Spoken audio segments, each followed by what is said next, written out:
Hey everyone, welcome to the monthly forecast for February. And oh my god, this is going to be the month that is going to be changing all of our lives because we are entering eclipse season. So, welcome everyone, and don't forget to like, share, and subscribe on YouTube, Jean Claude Beyond Mystic 003, and of course, also on Rumble. A lot of cool shows. Be sure not to miss a single one. And of course, I also have something very, very exciting to share because I am now offering Astro compatibility readings, so synastry and composite readings for couples. And you can now save 15% off with coupon code Valentine50. And that doesn't happen a lot on consultation, so make sure to book in now that you have the chance. And of course, you can find all my bookings on the Beyond Mystic consultation page. You can choose between a year ahead, a birth chart, or a couples reading. So, let me all know where you are watching this from and what you are up to on this beautiful Sunday. We have a lot to cover. This month is so crazy. Eclipses are coming in, and of course, the energy it is already very, very palpable. I'm of course don't have to share that with you guys. You probably already mentioned a lot of change, sudden things that are popping onto your path. We have an enormous Aquarius stellium going on right now, and I would advise each and every one of you on this full moon in Leo today to maybe divert a little bit from all the Aquarian upheaval and changes and really tap into the opposite polarizing sign in the zodiac wheel, and that is the sign of Leo. And that is where we are seeing this full moon happening today. So, full moons. Intentions and emotions, they always tend to rise very, very high. So let's look at the chart for the full moon in Leo. So this is already such a big kickoff of the month of February. The moon in Leo, it is very, very loud. It is very roaring. And we can see it here in the chart. The moon is making only aspects to the Aquarius opposite sign and the whole stellium that is taking place right now. So we don't see any other positive aspects. We also do not see any negative aspect, but the fact that it's opposing Pluto, Mars, the Sun, Venus, and Mercury, that in itself is a whole lot to deal with for this moon here all by itself. So, of course, all the planets right now are triggering Pluto, and Pluto it is a rebirth through crisis. Aquarius it is about revolution, rebellion, a bit of upheaval that is being thrown into the mix here, and a lot of surprises. So let me know which surprises you have encountered in the last couple of days, because honestly, yeah, it's a bit of a curveball. That is really also Uranus here in the mix because Uranus is about to station direct on the 3rd of February. So already within 2 days. And that is definitely baked within this chart here right now. So there is an even bigger emphasis on Aquarius and Uranus about to station direct because Uranus belongs to Aquarius, of course. And hello, everyone in the chat. So happy to see each and every one of you. And of course, from this global perspective, the full moon in Leo, it really acts as a very big spotlight and it's being turned up all the way right now. Not only in our private conversations, but on power itself, because Leo, it rules over leaders and heads of state and also royalty, celebrities, and anyone who actually occupies some kind of symbolic throne. So while the moon, of course, represents the people as well, and when the moon is in Leo, the Leo is very, the public is very emotionally invested in who is leading, how they are leading, and whether that leadership actually feels authentic, the opposition to Aquarius, or if it feels a little bit theatrical. And that is a sign of Leo. Opposing this heavy Aquarius concentration here.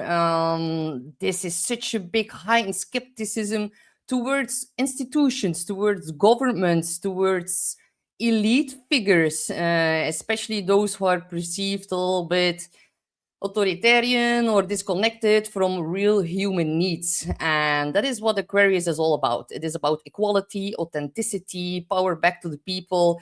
Right now, there is a very big reckoning in regards to leadership going on. And of course, I want to highlight this for sure because this full moon is actually exactly conjunct the south node of Jeffrey Epstein. So we can look at this in the chart. His south node is 13 degrees of Leo. The full moon is exactly at 13 degrees. That is why we are seeing so many new documents being released. So whenever something conjuncts the south node, it is about things from the past that are coming back up again. And even a lot of people ask me, does a chart from someone who passed away still works? Yes. And is he even passed away? That is another question, of course. But yeah, definitely a very big emphasis on this and a very strong highlighting theme here. And of course, on a more personal level, the full moon in Leo, it is about singing, dancing, letting ourselves being seen, being celebrated, stop shrinking yourselves to keep the peace. And I think that is the biggest lesson here of this full moon in Leo. It is a bit volatile because, Mars and Pluto are still activating this full moon, and Neptune just entered Aries as well. This is really like a very big surge in ideological action and a lot of belief systems. Neptune, it's also about like our collective visions, and they are being turned now into like a whole new spiritual reboot and upgrade and rewiring that is happening now. We are all collectively dreaming new dreams together with Neptune changing signs. And of course, Neptune, it is in Aries, and who rules over Aries? That is Mars, and Mars is in Aquarius, conjunct Pluto, the planet of crisis and rebirth through like a lot of volatile emotions coming up right now. So let me know how you are experiencing this rather chaotic and even destructive energy. It's really best to lean into the energy of Leo here and to create, dance, sing, paint. Let something being born. That is what Leo is all about. It's really about creating something with our hands, and just it's about self-expression and really celebrating your unique individual as well. And that needs to be in balance with the collective needs, because we always see a polarizing energy happening during a full moon, and this one is quite strong, guys. So let me know if you're a Leo, how you're experiencing this energy, because it is quite loud. So let's dive a bit deeper. And maybe I need to highlight this as well, because the full moon, it is conjunct to Mars exact of the chart of China. So Mars, it is about military, and look at what is happening in regards to the governmental structures and especially the military department in China right now. The full moon in Leo is highlighting this immensely as well. So more of that to come in the next several weeks for sure. And if we then look at this particular country, of which I will not pronounce its name, remember, guys, 2020. In 2020, before everything kicked off, we had a Saturn-Pluto conjunction in transit in our sky. If we look at the chart of this particular country, they actually have it within their mundane chart in the 10th house of the government. So Saturn is about limits and restrictions, and Pluto is actually abuse of power, and they have it within the 10th house of the government. I think that is an offset, but also worth to mention that the full moon in Leo is highlighting the Pluto of this country. So we can expect a lot of rumblings within their governmental structures, and even within leadership being replaced, stepping down. We're going to hear some pretty important news in regards to that. So let's look a little bit more at the month ahead. And BD 2020 says maybe this Leo is adding to those rights. There is a lot of energy implicating that right now. We have the whole Aquarian stellium, which really represents rebelliousness. But then we have Neptune shifting into the sign of Aries. The last time it happened, that was a day before the Civil War kicked off. So definitely we are hearing echoes of that, unfortunately. And we are also about to witness an eclipse in the sign of Aquarius this month on the 17th of February, but the energy is already present right now. So that is definitely adding to people rebelling quite strongly. And Stain, this is very beautiful. Stain Starkman says trying to let the emotions being energy in motion, and that is very well put. We really need to feel through our emotions right now. It would be beneficial to do some breath work, as Aquarius, it rules over a lot of upheaval and change. And Stain, he is an Aquarius. He definitely knows what I'm talking about. But still, breathwork, it is related to Aquarius because Aquarius is an air sign, and air and the breath and really rebalancing all of that is going to help us immensely within the next couple of weeks when we go through the eclipse energy. So, of course, Uranus is also about to station direct. And also, I almost forgot to mention, but the full moon in Leo is also quite important for J.D. Vance and Trump because they both have a Leo rising. And for Trump, it will also conjunct his Pluto in the 12th house. So rather intense dealings right now. And then they will be put in the spotlight quite intensely the next couple of weeks. And also worth to mention that we are about to see the first eclipse in Leo, and that will happen on the August the 12th during the summer for the Northern Hemisphere. So really pay attention to everyone on the world stage, within your personal life, if they have certain Leo qualities, or like if it's within their big three, then you already now can see omens and sneak peeks about what's to come over the summer. So Uranus stationing direct on 27 degrees of Leo, Taurus here within 2 days. This is like about jolts of awakening, and definitely in combination with the eclipse that we are about to see. But Uranus stationing direct in Taurus for the very last time, that is about upheaval within money, resources, our values, also about security, and that being shaken up quite strongly right now. Uranus, he will be at his final degrees, so 27 degrees. That is really like almost the most amount of energy that a sign can like cast here on Earth. We are about to see some very serious weather changes, disruptive weather patterns, definitely also about storms and tornadoes, because Uranus, it is about the air. Taurus is about Mother Earth, but it like the frequency that it manifests, it happens through our air within the sky. Also things flying through the sky. I'm not going to go too deep into that, but I guess you guys know what I'm talking about that. Also, what happened in Sicily was quite a manifestation of Uranus stationing direct in Taurus as well. We saw a very big landslide happening in Sicily, and we can expect some more upheaval within those realms.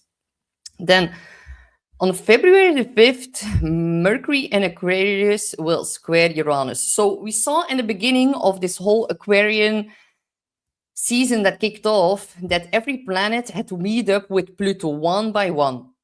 Now, as Aquarius season is already well underway, all the planets are going to come out of the back end at the end sign of Aquarius, and one by one, before they shift over into Pisces, they're going to square off with Uranus.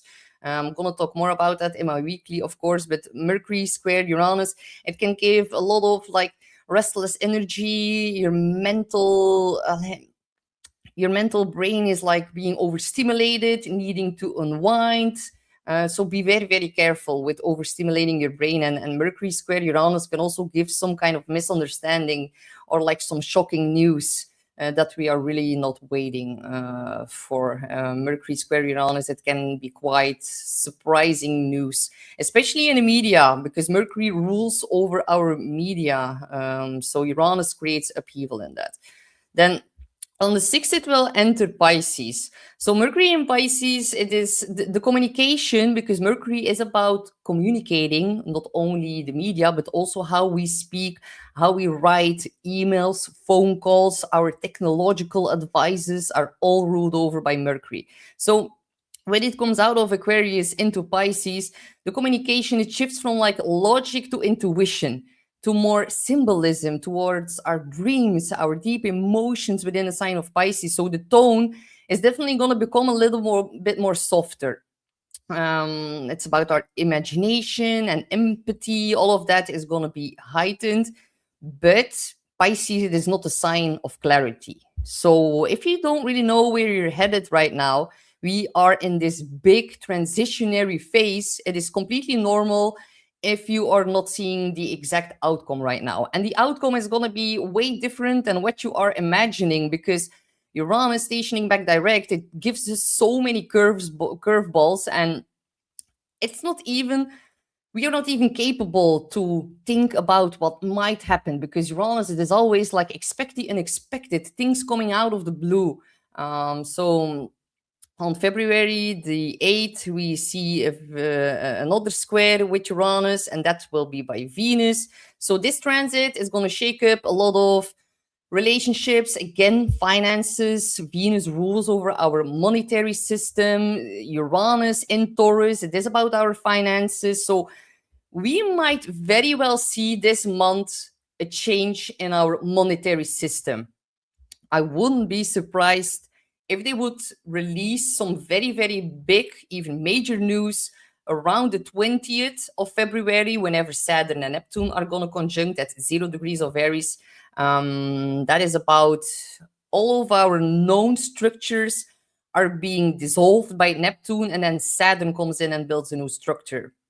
And Uranus wrapping up its transit through Taurus is really a very big indication of our finances or our monetary system changing.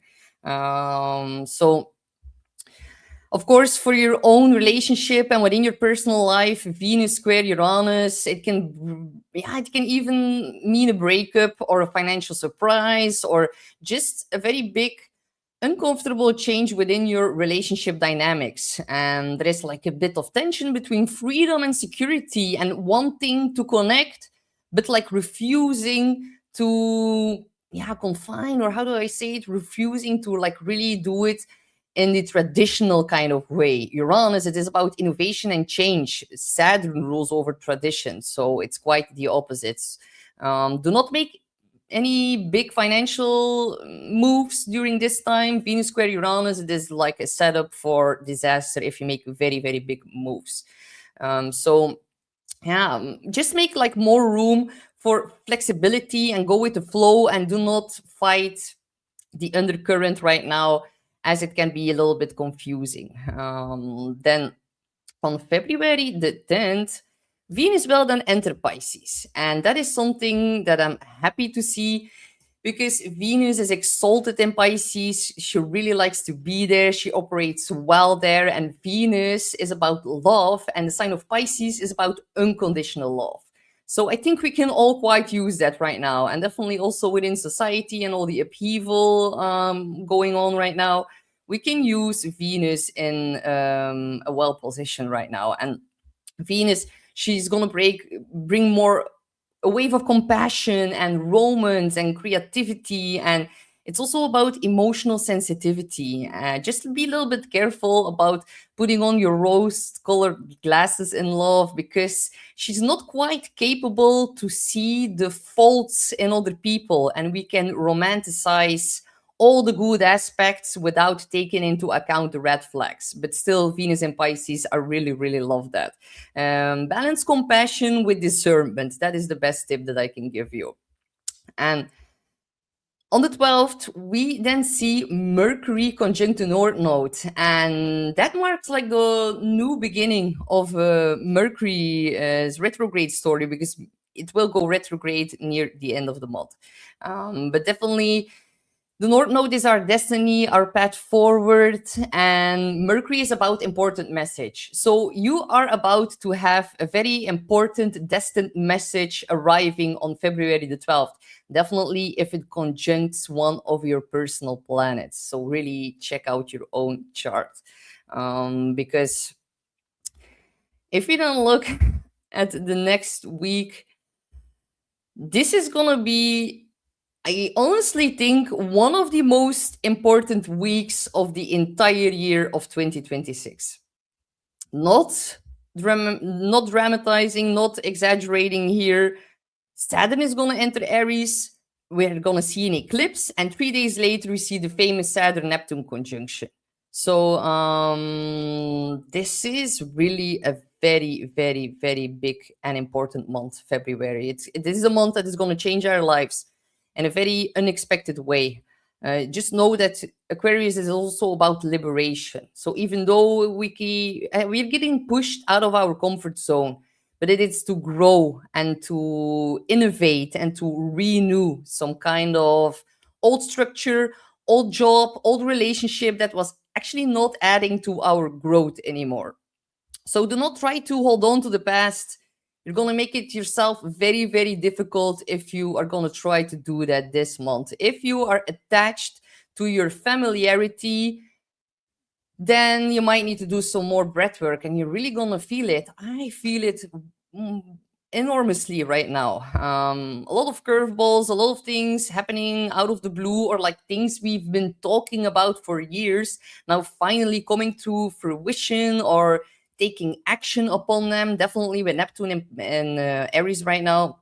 When it was in Pisces, when Neptune was in Pisces, that was about absorbing everyone's emotions, being very empathic, into that becoming a little bit of a delusion sometimes. Now, when it jumps into Aries, it's about believing in ourselves. It's about a whole new vision and a whole new dream that we can act upon. Aries is about taking action. And when Saturn comes in, Saturn is about structurizing and crystallizing onto Neptune our imagination, our dreams. So it is a very beautiful time to make your dreams come true, but you're gonna need to put in a lot of hard work, because that is what Saturn is about. On the world stage, that is gonna be a whole other story, but for your personal life, just go whatever you want if it's beneficial, as long as you're not hurting other people, of course, because we still have Mars Pluto, and that can be very ruthless, not taking into account other people's emotions and being very triggered and quite reactive as well. So we really need to be mindful of that still, because it's still like now Mars went over Pluto, but the energy is still palpable right now. And a full moon in Leo, people roaring. Yeah, it's a bit much, honestly. And Saint says, brace, brace, brace, I am ready. Yes. I think a lot of air signs and fire signs, they were actually born ready for this time. And that is very beautiful. And I'm just quickly looking at the comments. Oh, Shoshana Brand says, I am a Leo with a rising sign of Aquarius. Would you mind talking about the double eclipses? Yeah. Shoshana Brand, you are in for such a big change. Eclipses within both such important signs for you. That is amazing. A whole new identity and a new relationship will probably coming for you. And it can be quite unexpected. So good luck with that. So Saturn entering the sign of Aries. Dear Lord, we've already seen that last year. It ingressed into Aries on the 25th of May. So think back to the end of May, what happened in your life during that time, because similar themes might come up. This is about radical responsibility, real courage, building something that actually lasts. The last time before the ingress last year was in 1996. So you can also look back to what happened then. Saturn can refrain and limit, and it can deny things. It might sound a bit negative, but yeah, on the positive side, it might also refrain and deny a full-blown World War III, because Aries is a sign of conflict and war. So hopefully it doesn't mean being forced to go to war, because Saturn, it is about being forced, and we're going to see new rules in regards to our conflict and war kind of policies. Saturn, it can be all or nothing. It can deny you something, or it can give you a lot of the things to show you what it really means, and then it becomes a burden on your shoulder. So an Aries, it goes their own way. It doesn't care what everyone else thinks. It doesn't care about the hive mind. They do not like being told what to do. And Saturn here, it can also mean like being forced to rely on yourself, being forced to fix your own things. And it's going to show us that we are way more capable about handling our own situations and life challenges. We are so used to giving our power away to institutions, to the experts, to the fact checkers, to the people, yeah, who have something to say over us. Now, I know you, my dear people who are watching this show, you are not belonging to that particular group, but I'm highlighting this because you will see it quite strongly playing out with the people around you as well. But this is really where, yeah, discipline Saturn meets our instinct Aries. And Saturn in Aries, it isn't asking you to react, it is asking you to act with purpose and not from your impulses. And the fire here in Aries, it doesn't disappear, it gets laser focused with Saturn, and it's going to teach you how to lead yourself first before trying to lead anyone else. So it is not reckless, it is actually courage and putting a lot of structure beneath that. So yeah, bold action, finishing strong, but definitely it is also about stability and pressure, and that creating a whole new identity. I just hope Saturn, it isn't fall, and Saturn in Aries is about our identity. And Saturn is the government, but it's also about pressure and refraining and limiting. So are we going to be able to be ourselves by the government? Think about the digital IDs. Last time when Saturn ingressed into Aries on the 25th of May, we saw the real IDs coming out in the States. We saw other things going on as well. We saw the digital IDs in the UK. It's not mandatory anymore, but they're still rolling it out. And I think we're going to see a massive rollout happening soon. Can also be about censorship, honestly. The government putting like restrictions and saying that you cannot be yourself fully. So hopefully I'm wrong on that. Excuse me. I'm having a little bit of a cold here. It is winter time in Belgium. And of course, for everyone else in the Northern Hemisphere. So I'm going to make a whole video about Saturn in Aries, of course. It's also about like taking radical responsibility for our identity. And yeah, that can be a lot of pressure that is being put on us and on our identity by the government.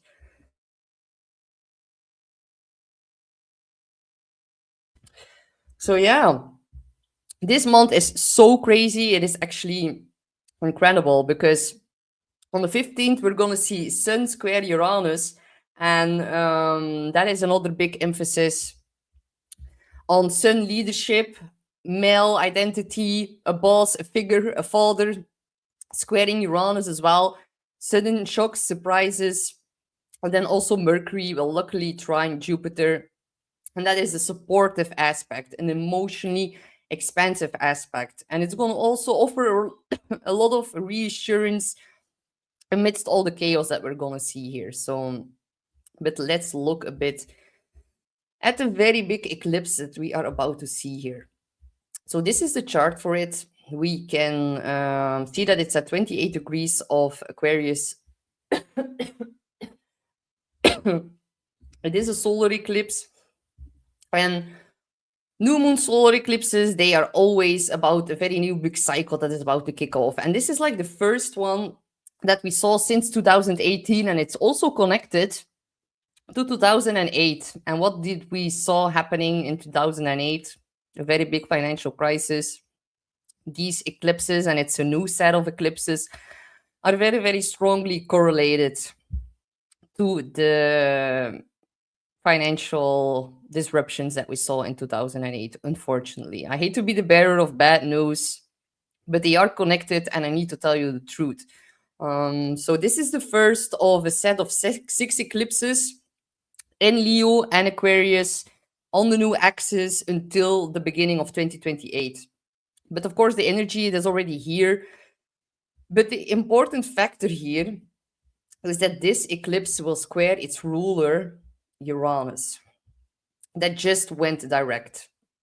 We can also see Mars here. Mars, the planet of conflict and assertiveness and energy and drive and passion. And it's pretty close towards this eclipse.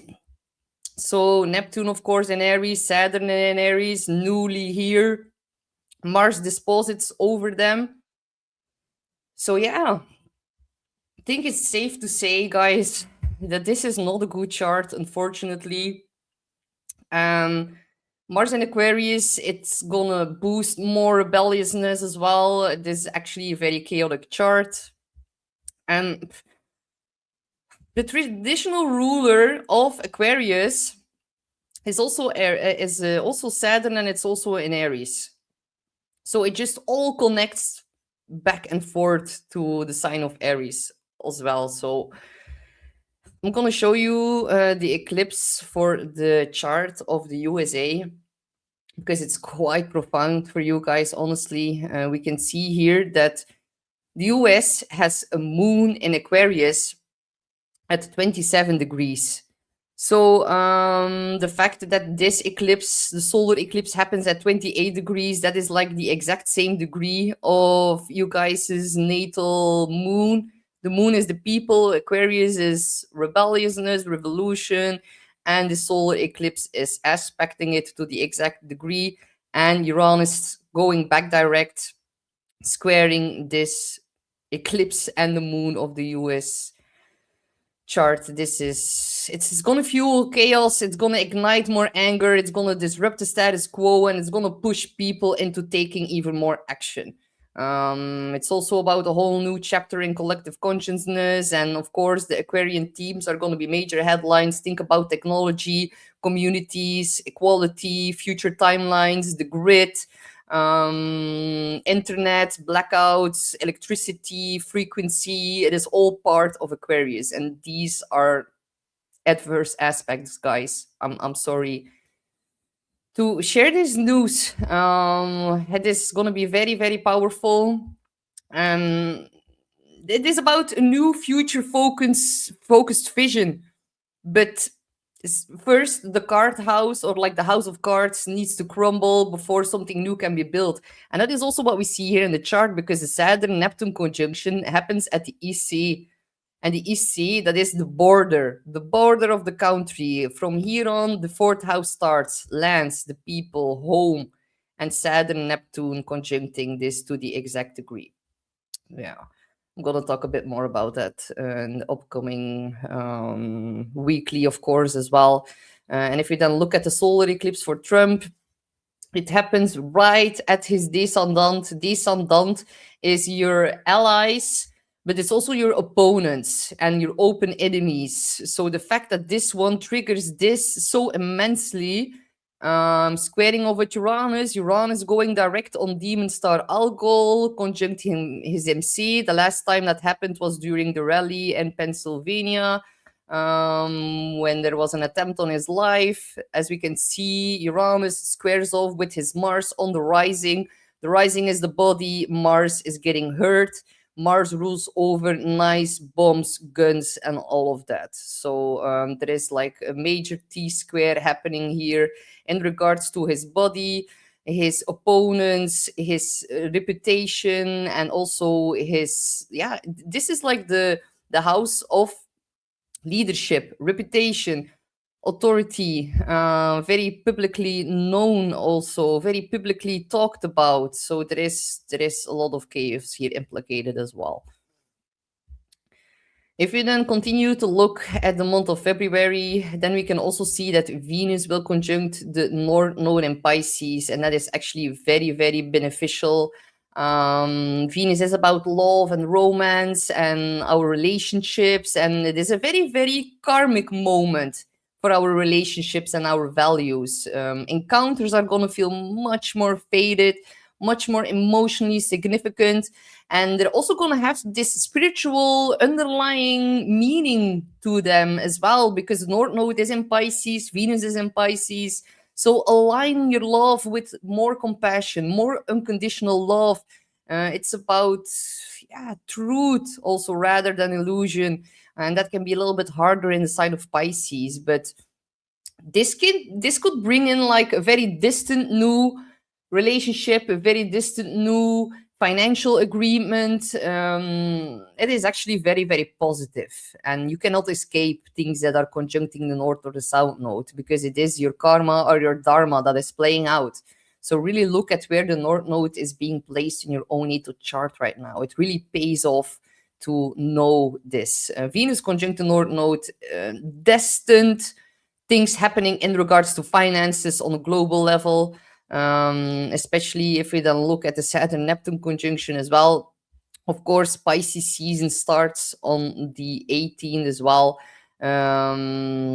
So we're actually slowly getting out of the Aquarian energy, but it's going to be bit by bit, step by step, rather slow transition, as the energy of the eclipse in Aquarius is still going to linger on for the next couple of months. So let's look at the famous Saturn Neptune conjunction that will happen at 0 degrees of Aries. It is the world point axis, guys. It is a very important placement. It is the beginning of the beginning. It is unreal.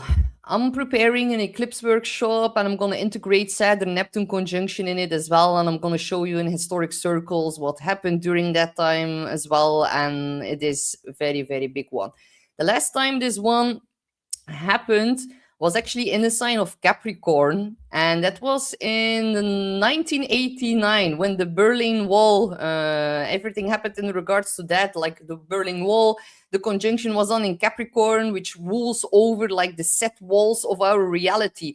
It also rules over the government. So now the conjunction in Aries is going to have a very different meaning to it. If you look even more back in time, we can see that around 1953, we also had a conjunction of Neptune Saturn, and that was the death of Stalin. The one before was the Russian Revolution. So I know that the Saturn Neptune conjunction is very, very important for Russia, but also for Iran. And we're going to see possible changes of regime in both countries. That is very, very possible. And also a change to the borders. Saturn, it is a taskmaster of time. It's going to meet Neptune, the dreamer of our ideals, in the sign of Aries, the sign of action, identity, initiation. And together they really like challenges to turn our visions into new structures. Definitely a lot of things going on in Iran, and that is going to come up even more strongly during the ingress of Uranus in Gemini by the end of April. Because if we look at astrocartography, where like the lines run over our world map, then the astrocartography indicates that the exact Uranus line in Gemini, it runs exactly through Iran and through its capital. It is quite mind-blowing, and I'm going to show you later during the year. But this one is really about Saturn Neptune in Aries on a personal level, leading with greater purpose, with more integrity. Stop waiting for like the ideal conditions. Neptune believing in Aries within ourselves, and Saturn putting in the hard work to make our dreams come true. So we really need to start building what we truly believe in. So this is one of the most pivotal transits of the entire year. And there are so many pivotal transits in February alone. This is one of the most important time frames of the entire 2026 year ahead. So if we then also look at the Saturn Neptune for the US. That's also what I've already mentioned, that it's conjunct the EC. And Neptune like dissolves a lot of things at the borders. It causes chaotic and confusion around the borders, and then Saturn comes in, and Saturn wants to create new structure. And whenever these two were in Pisces, it was very boundlessness. It was without borders. There was like just like let everyone in, and no, no, no, we're gonna take care of everyone, compassion for everyone, unconditional compassion. Until that went sideways, of course, and now Saturn can also limit and refrain compassionate attitude of Neptune. So that is why we are seeing so much going on at the border right now. So to continue with February, on the 22nd, we see the best aspect of the entire month. Venus in Pisces is going to trine Jupiter in Cancer. These are the two benefics. And when they form a trine, it is effortless, peaceful, love, and that being expanded by Jupiter. So really good to enjoy the finer things in life, and hopefully this beautiful trine is gonna be a little bit of a cosmic balm over all the other intensity that we are about to witness in February. Then on February the 26th, Mercury is gonna station retrograde in Pisces at 22 degrees. 22 degrees, yeah. A Mercury retrograde, it is not the best time to make very big moves, very big decisions. It can be about technological issues, wonky energy in the sky. It's just a time of reassessment, and do not try to force anything. Also, do not make too much of an important decision during this time. It's going to put our intention, of course, towards the Piscean themes. Logic is going to give more weight to our intuition. Memories from the past, even past life memories coming more up strongly. It is a very emotional sign, Pisces, but a very good time for reflection. Miscommunication is always possible, but clarity that emerges after this is always so positive. Like for me, honestly, a Mercury retrograde always tends to give me some kind of solution for a long-standing problem. Of course, I am a Virgo rising. I am ruled by Mercury. It is my chart ruler. But still, there can be very profound insights coming off of this Mercury retrograde. So yeah, reconsider the narratives, your beliefs, your emotional patterns, and then you're going to be set up for making better decisions in the future.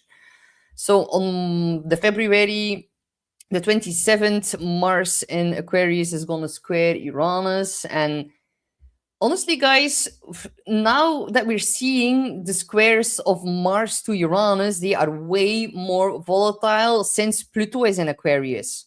Because, yeah, they dispose it back to Pluto. And Pluto is about death and rebirth in Aquarius. Aquarius belongs to Uranus. And Uranus will be at its final degrees in Taurus. And Mars is going to square it off. So be careful about accidents during this time. Mars is about the quickness and impulsivity and making fast decisions. But when it squares with Uranus, that could be like a bummer. Like, honestly, it can like increase accidents, social unrest, suppressed frustrations are gonna erupt, and it really demands a very conscious release of tension. We need to have a lot of movement, focus on positive innovation, and be more flexible during this time. People are going to behave more restless during this. And Mars, don't forget that Mars will be at the final degrees of Aquarius, squaring off with its ruler at the final degrees. This is going to be a big, this is going to be a big one. Mark this one, February the 27th, the Sun on the North Node, destined happenings, and then Mars squaring with Uranus. Rather tense again. And again, putting an emphasis on the Aquarius eclipse energy. And people revolting quite strongly without even thinking, because Mars acts and then it thinks. Can be beneficial if you're shy, this energy, but if you're already someone who's like full force ahead, then here you might get like overconfident or over impulsive and like really damaging yourself in the process, because Mars, it is very hot burned energy. And if we do not find a healthy outlet to channel the hot burned energy, then it's going to implode inside and we might hurt ourselves, we might hurt others. Do not go speeding, or like be careful in the car. Do not drive when you're mad under such aspect. Take into account other people's feelings. Other people's are going to be more easily triggered. But Mars in Aquarius, it is also about military or like militarization. That belongs to Mars. In Aquarius, it's about technology. Square Uranus, shocks, surprises, upheaval. The US just like openly admitted that they have these directed energy weapons, and it can also be more news or more shocks in regards to that. So I'm just throwing it out there. It is in the sign that rolls over Aquarius. So yeah, Laura says, hey Laura, she says, take a deep breath. Yes, that is going to be very necessary under the Mars square Uranus.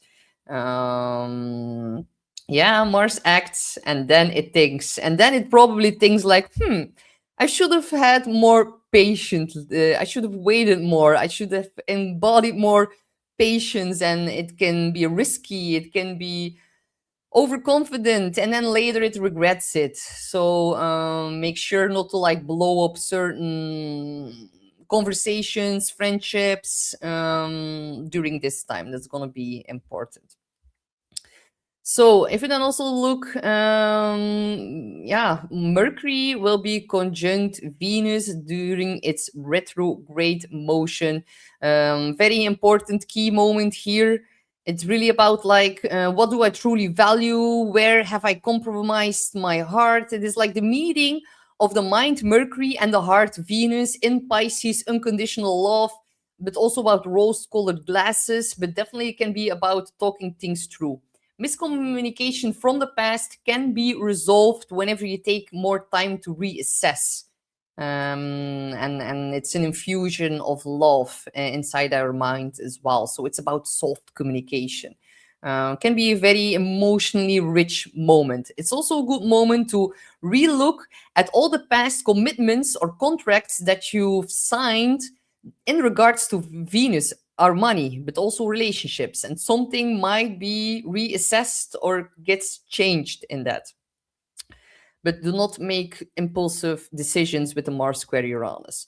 Then also on February the 28th, 27th, I forgot to mention that Mars is going to reach the exact solar eclipse degree. It will be at 28 degrees, where the eclipse just happened 10 days prior. So it's going to re-trigger the eclipse energy during this time as well. So yeah, guys, a very big historic month of awakening. It can feel chaotic. It can be a little bit disorienting, but every disruption, it has its purpose. We are shedding our old identities. We are dissolving a lot of illusions. When Neptune was still in the sign of Pisces for the last 14 years, like, the blindfolds are going to come off, and it can be very disillusioning for a lot of people. And it's really about stepping into a new era of responsibility and adding more courage within our actions and within our dreams, and really going after the things that we want. Clarity is going to come later in the year whenever Saturn moves over Neptune, and that will be somewhere in the middle of the year. Saturn right now, it is confused by Neptune. It is a little bit weakened as well. So yeah, we do not know where we're heading right now. It is unsure, it is unstable, but the house of cards needs to crumble in order for us to build up new structures. We are now in the transition period, and it is not easy. For now, the work is really awareness, breath work, grounding yourself, be present, and trust in the unfolding process. And whenever you feel overwhelmed, it is very important to tap into the opposite side of the wheel. Right now, that is Leo. Create, dance, sing. Be present with yourself, celebrate other people. Do not get lost in the hive mind. Do not get lost in wanting to go protest and be angry and causing more chaos. That is not going to benefit Mother Earth right now, not at all. find the balance and the calmness within yourself, and tap into the new Neptune and Aries transit, and believe in your new visions and act upon them. That is going to be very, very important.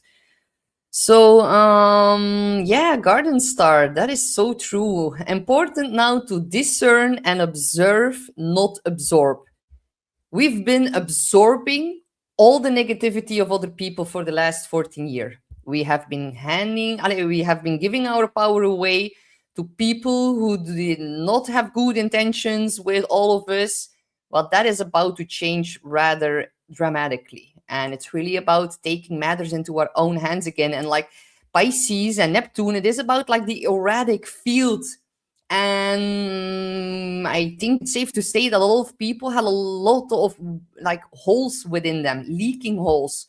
And now when Neptune jumps into Aries, it's about fixing our holes, fixing our identity, really maybe like cocooning and really closing the gaps, cut all the energy leaks. Whenever it feels draining, it needs to go. Saturn and Neptune are going to dissolve it. But it can feel a little bit overwhelming right now with Mars Pluto together. No, we have been absorbing way too much. Now it is time to focus more on what is good for us without hurting other people, because Neptune in Aries, it can glorify war, and it can glorify like the hero that goes to battle and fight, but we need to be a little bit careful with all of that. Saturn is going to bring in consequences for those who are going to go out to war and create conflict just for being like the hero. That is not going to work well. So yeah, do not absorb. We are closing our erratic field, and we are now way more capable at discerning who's worthy of our circle. And that has already been a very big lesson since 2020, of course.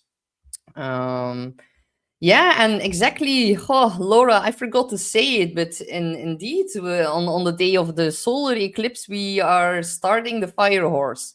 I'm going to implement all of that in my eclipse workshop as well. I'm already preparing all of that. So, yeah, it is a very big year of change and new structure. So, we need to get through it, and we are going to get through it together, of course.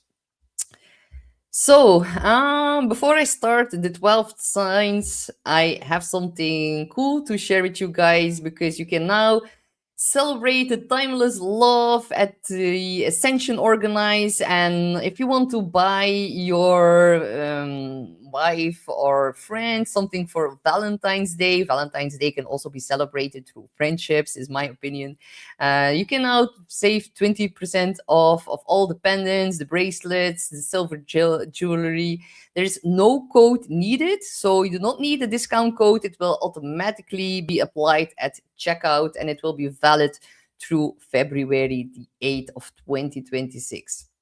All right, let's start with looking at the 12 signs, because yeah, I'm gonna try to keep it short, but this is such an important month.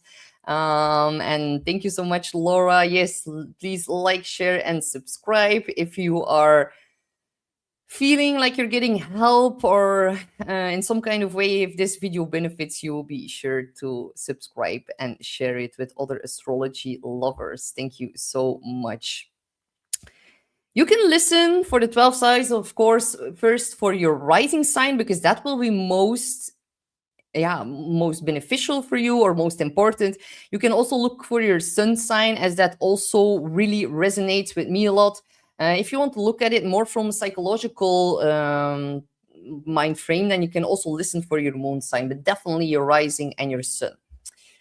And also because we are having this eclipse at the later degrees of the sign, so 28 degrees of Aquarius, really look into your own chart in which house that exactly falls, as it's at the end degree, and it might implicate another house in your Placidus system. For this reading, I'm using the whole sign system because, yeah, that is easier to do the general predictions. But it's worth to look at the house where the eclipse for you falls in, and then you're going to be able to listen at the right sign. All right, we are going to start with my dear fellow Aries, sun, moon, or rising. So, today, of course, you're having a full moon within your fifth house. It is trining you by fire. You are a fellow fire sign. This is very, very beautiful energy. Fifth house is the most positive house. It is about joy and creativity, making your heart sing all the things that you love to do as an inner, as a child, your inner child, that being boosted, illuminated. There can be an emotional release, there can be a completion of a passion project. But this is a very, very big heart centered full moon, and it's going to bring a lot of emotional clarity around what genuinely excites you. So, your chart ruler, Mars, of course, is in the opposite sign in your 11th house of Aquarius. It is moving through your zone of friendships, networks, your long term goals, and collective vision. So, your motivation, Mars, your chart ruler, is actually, away from solo action, and it's focused now more on collaboration. So yeah, you are really fired up about the future. It's about new communities, new ideas, and the placement really pushes you to think bigger, to act bigger, to take action, and to lead within a group, join a new group. You can advocate for a cause, but just know by February the 27th, it's going to square off with Uranus in your second house.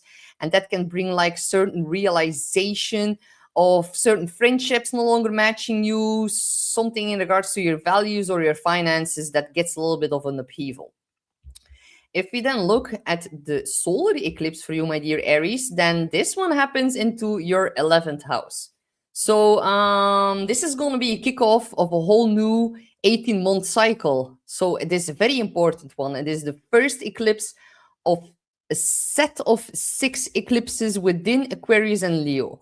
So eclipses, they are fate accelerators. They are very unpredictable in the sign of Aquarius, and it's going to bring a lot of sudden shifts within your social sphere, within networking communities. And it's actually about aligning with your authentic tribe and release all the outdated social roles and really step into a future that is being or feeling way more aligned with who you want to become in the future or who you are becoming.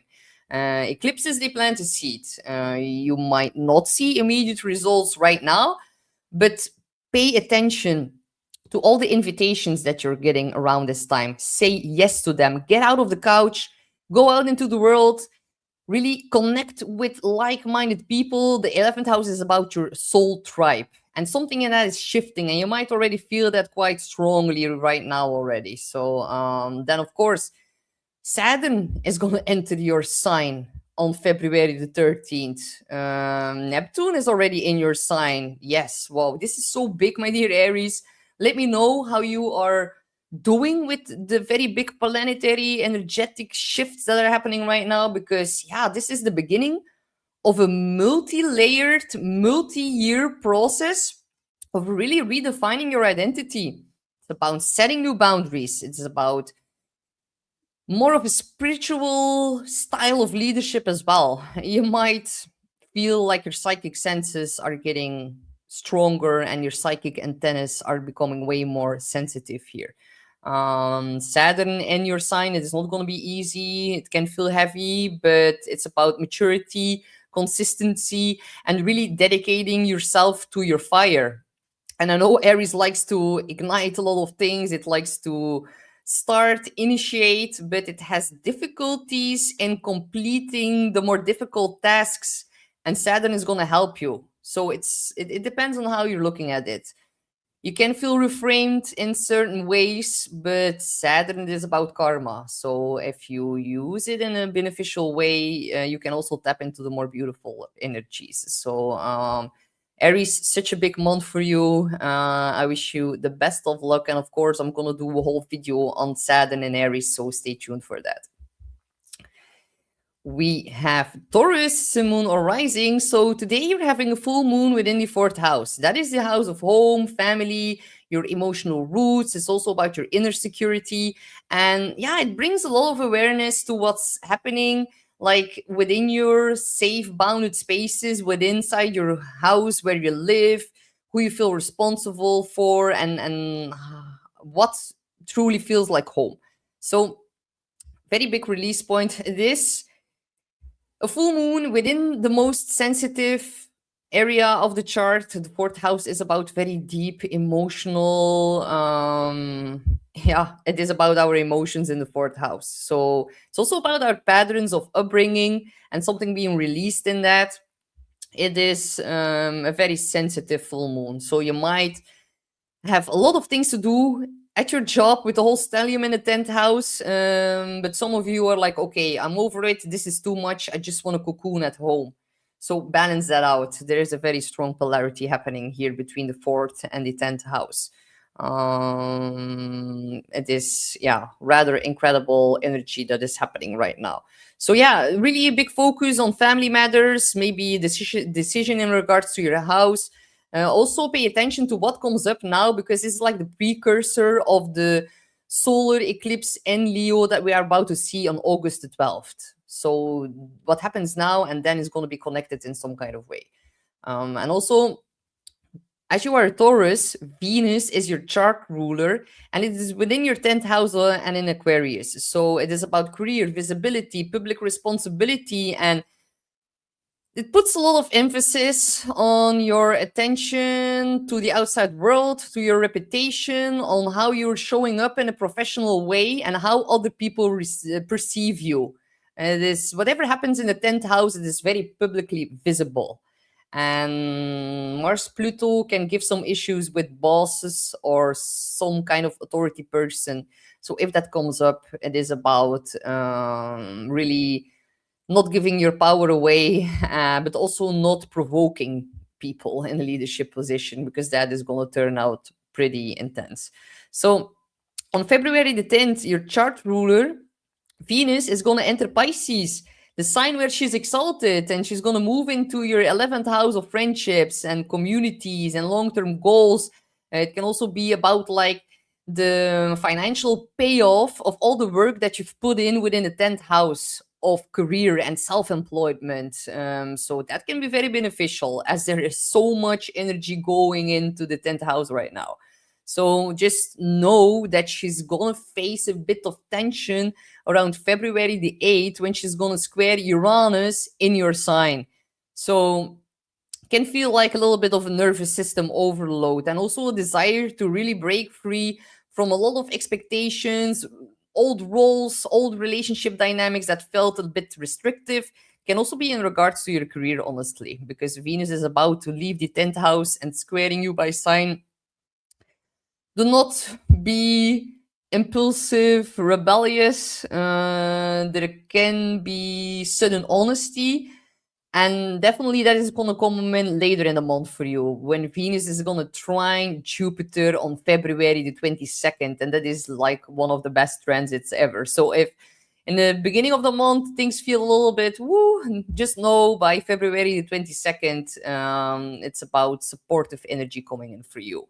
So also, if you look at the solar eclipse for my dear Taurus, this one also happens within your 10th house. So a very big destiny acceleration within your 10th house of profession, career, self-employment. If you are looking to start your own job or your own business, your own job is like not well put, but if you look to start your own business, then this can be very beneficial energy, and it is a fate accelerator, and things are going. You can also get a promotion in the 10th house. So definitely like an up leveling within your career realm within the 10th house. So it can also be about marriage. If you're ready for commitment or like marrying, it could also signify that. But for that, I will need to look at your own chart. But definitely an increased visibility. And for others, it's going to be like a big realization that your old professional path no longer fits you, and adding innovation and change and renewing energy with the eclipse there. So, of course, Saturn enters into your 12th house this month. Neptune is already there, and it is in the house that rules over like behind the scenes. So it is about the unseen realms.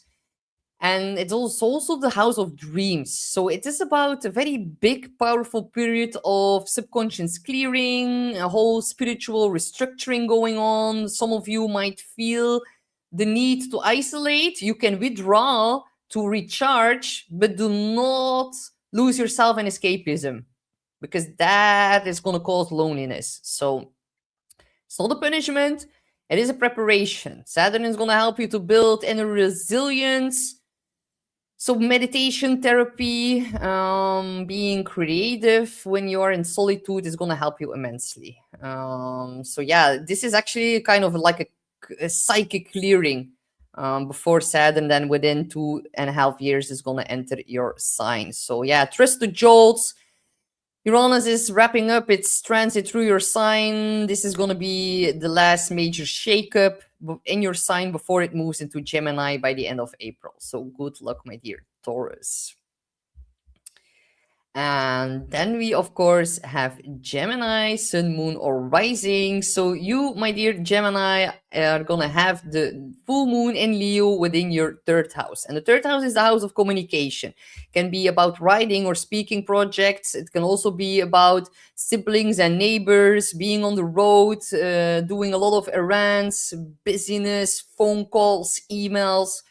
It is a very busy house. And of course, my dear Gemini, you traditionally belong to the third house. So it is very familiar energy that gets triggered here. It's actually quite positive. You like the third house, as you are a Gemini, of course. So this is putting a very big emphasis on your conversations and your conversation style as well. And there can be a very emotional conversation coming up for you guys.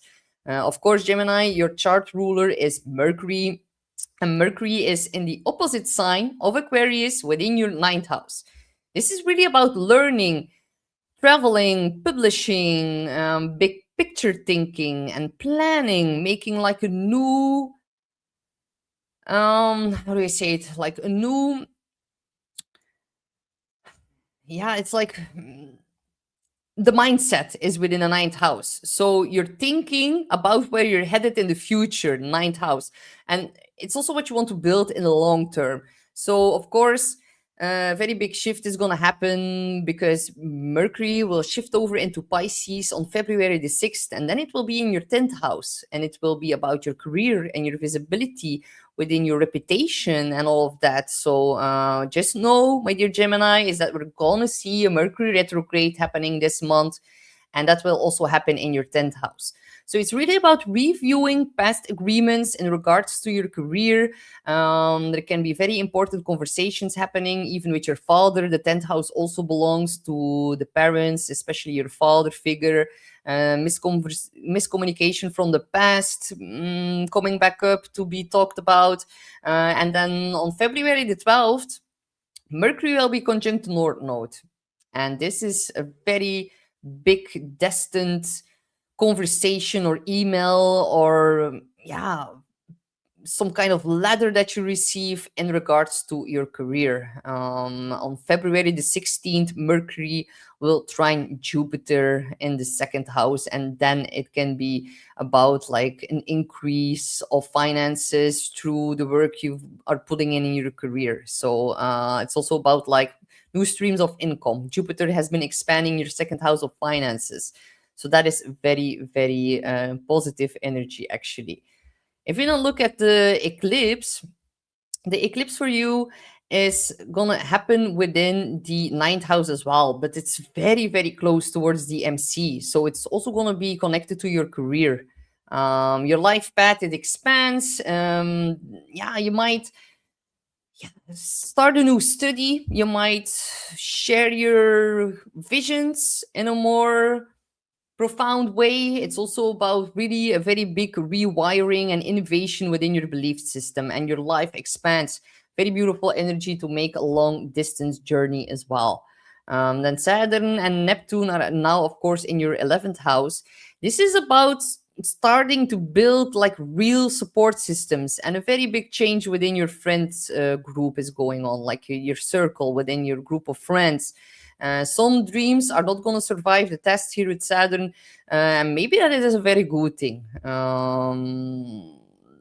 The dreams that now form or that you envision right now, Saturn will put new form and structure underneath all of that. So yeah, this is actually a very big upgrade within your career direction, very big change within your friendships, within networking. Saturn in the 11th house can really attract very important business people. Like when you go to an event, you can meet like the right people at the right time, and they can help you with your career as well. So just be mindful about the Mercury retrograde starting by the end of February. Good luck, my dear Gemini. We have Cancer, Sun, Moon, or Rising. So, my dear Cancer, you are going to have the full moon in Leo today in your second house of finances. And of course, you are ruled by the moon. So, it is always more emotionally sensitive for you. And in the second house, there can be something very emotional going on in regards to your finances, or you are wrapping up some kind of stream of income. You can have an unexpected big bill that you need to pay. There can be a very big emphasis on shared finances with all of the energy now traveling through your eighth house in the sign of Aquarius.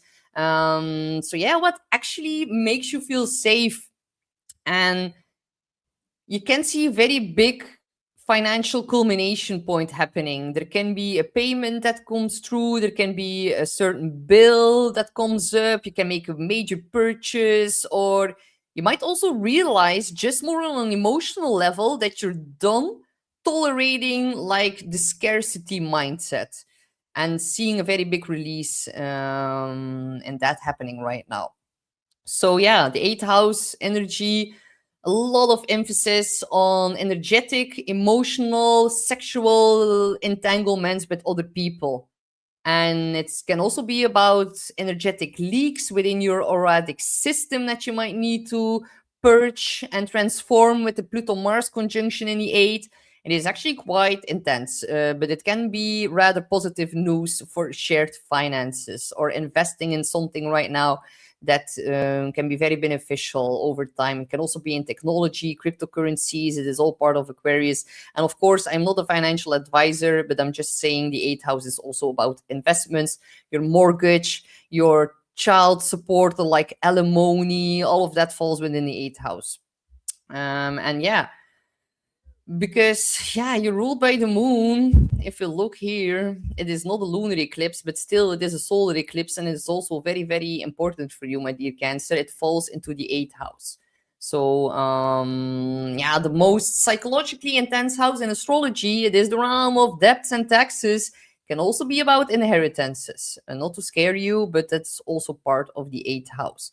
So yeah, very big 18-month reset is getting kicked off here in how you handle shared resources, and also how you handle emotional entanglements, and how well you are able to fight off the energetic vampires, because that is also part of the eighth house. And you can feel way more sensitive towards like occult mysteries and secrets. There can be some intense secrets coming up here during the eclipse, because that also belongs to the eighth house. So yeah, where are you over functioning to feel safe? Definitely also in regards to your own income. Where are you providing, or maybe where are you avoiding deeper vulnerability? The eighth house is about very deep soul merging and soul bonding. And Uranus is very active this month as well. And Uranus is about to also fully ingress in your 12th house.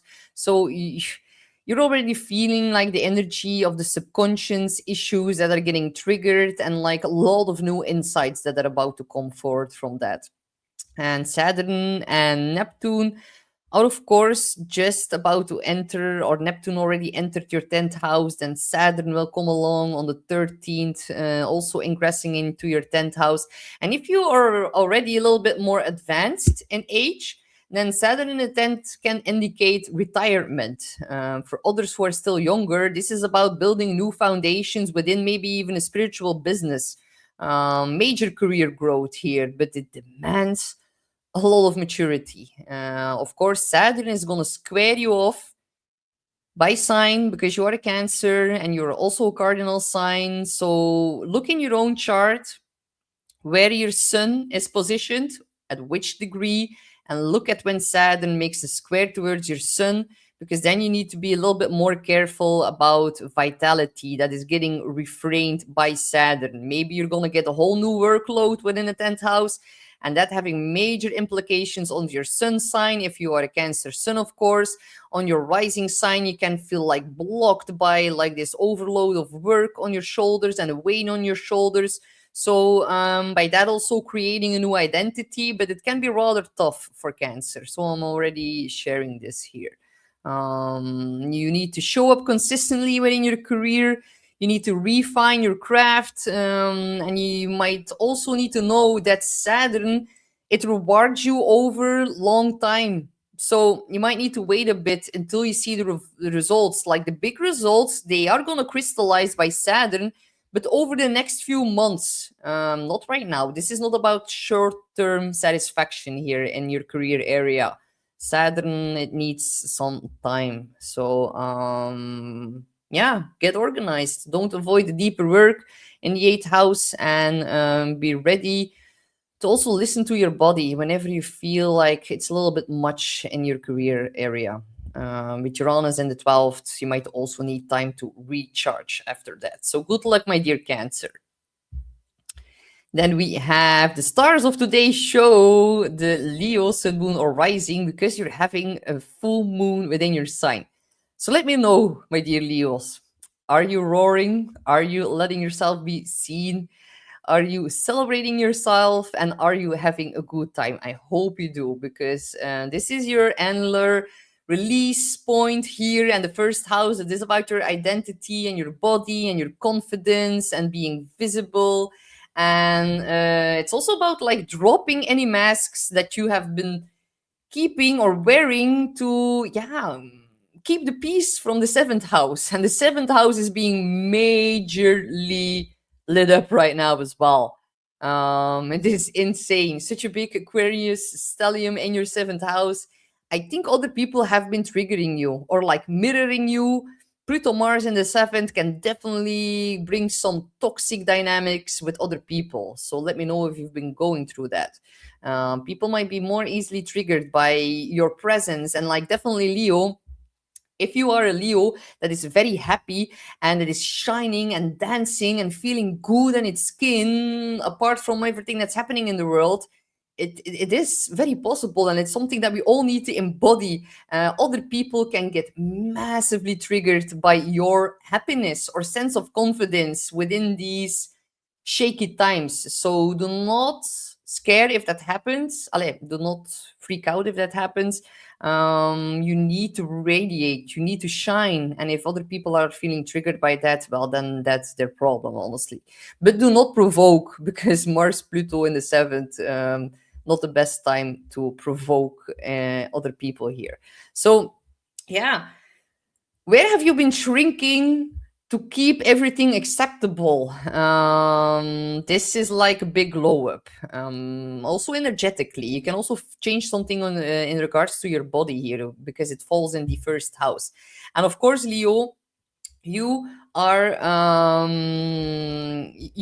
the sign that is really also, yeah, you're ruled by the sun, my dear Leo. So yeah, you are like the sunshine in the house, and you need to like celebrate yourself, but let other people, like, leave room for other people to be celebrated as well. And February, it really puts a very big spotlight on who you are, what you are building together with other people in your life within the 7th house. And also know that the sun is going to enter Pisces on February the 18th, and then it will start to light up your 8th house of intensity. And the show is going to shift very much from connection into the 7th house into depth and psychological, deep, repressed emotions in the 8th. You're not interested in surface level anything anymore whenever the sun enters the 8th house. You want honesty, emotional courage, alignment. Can also be like a very big truth serum whenever the sun shines in the 8th house. People are going to either meet you at your depth or they don't. So it can also be about then shedding. But yeah, that's only going to be for a couple of Leos. Let's look at the solar eclipse. Because this one, my dear Leo, happens in your opposing sign of Aquarius. Very important. You are about to see the first eclipse in the sign of Leo since, what was it now? 2008, but then it was 18 years and 9 years. So 9 years ago. Yes, 9 years. So think about what happened back then. On August the 12th, it is your time to shine even more. And it's going to be a very big boost of like karmic acceleration. It is very destined what's about to happen during August. So yeah, now this solar eclipse within your seventh house, this is like a brand new chapter of your partner. It can bring in a new person. If you are single, it might be about suddenly and very unexpectedly, maybe even shockingly, getting to know someone that really fits your royalness. And yeah, it can be very positive. Even though it squares Uranus in the 10th, be careful about new business partners. Let me look at your chart before you make a very big decision in regards to that. But it can also be about friendships coming up, and then even a start of a very new important friendship. So yeah, do not abandon yourself to keep the peace. It's about bringing in new like-minded people, and the seventh house are really, really close one-on-one bonds. Then of course, we also see Saturn and Neptune in Aries, and that is in your ninth house. So this is about like, powerful stabilizing influence for you because it trines you by fire. It's also in a fire sign of Aries, and it is asking you to believe or install and build a whole new belief and a whole new philosophy as well. Something that is going to bring and give you more stability within your life and your identity. So perfect for publishing, teaching, learning, traveling. Remember that like your purpose in the ninth house, it is way bigger than all the current plot twists that are going on right now, and definitely also with the full moon in your sign. So yeah, reclaim your identity, full moon in your sign, clarify what partnerships are bringing into your life, and if that's still balanced out in a proper way, lead with courage, not pride, and also do not make too big impulsive decisions in regards to relationships. You might need to be a little bit more patient with them. All right. So let me know how you guys are doing with that. We have Virgo, Sun, Moon, or Rising. All right, my dear Virgo, you are having the full moon in Leo within your 12th house. And that is the house of solitude. This is the house of sleep, withdrawal, isolation, feeling a bit more tired, weird, prophetic, vivid, strange dreams. This very quiet moon, but it's still very potent, of course, but it's working in the realms of the subconscious. So you actually need to release patterns of stress, anxiety, burnout, some kind of grief, loss, or some kind of situation that is playing out behind the scenes that can feel a little bit subconsciously uncomfortable. This whole planetary stellium within your sixth house, it is the house of stress. It is the traditional Virgo house. Be sure not to overstimulate your brain, and then you're so busy and you have such a your schedule is probably blowing up and there's a lot of things to do. But with Mars, Pluto there, it is also about shedding some very big important patterns of self-sabotage that are having a negative effect on your health and well-being. Because of course, Virgo, if you're a Virgo rising and your sun is placed somewhere else, then your sun rules over the 12th house because the sun belongs to Leo, and you're shedding now patterns of self-sabotage. You are shedding maybe addictions or being addicted to stress in some kind of way, and you're now being confronted with the fact that you cannot go on like this because otherwise you're going to end up in some kind of burnout. So really implement new little steps into being more healthy and balanced within your sixth house of daily routine. There's a lot of energy going on now in the sixth. And of course, Mercury is your chart ruler, and it's also in the sixth house of health and well being, and your job and your colleagues and your office space is all found within the sixth. And also, do not forget that Mercury is going to go retrograde on the 26th of February, but of course, first it's going to jump into your seventh house. That is going to happen on February the 6th. And then on February the 12th, it will be conjunct the North Node in your seventh house. So you can get a very distant, important message, email, phone call, or conversation in regards to relationships during this time. During the Mercury retrograde, do not make too big decisions. It is about reviewing and reassessing your long-term commitment. And yes, hi Millie. I am a Virgo rising as well, and I definitely feel it that we need to balance our schedule and our daily routine in a more healthy way.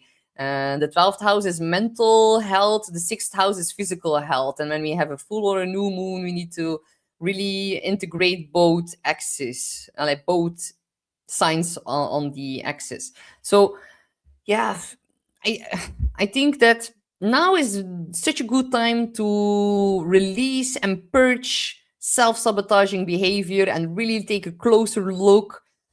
Like your mental health right now is under a magnifying glass, and it's going to be important to shed some patterns from the subconscious right now. You are able to do it very, very well and quick. Also with Mars in the sixth house.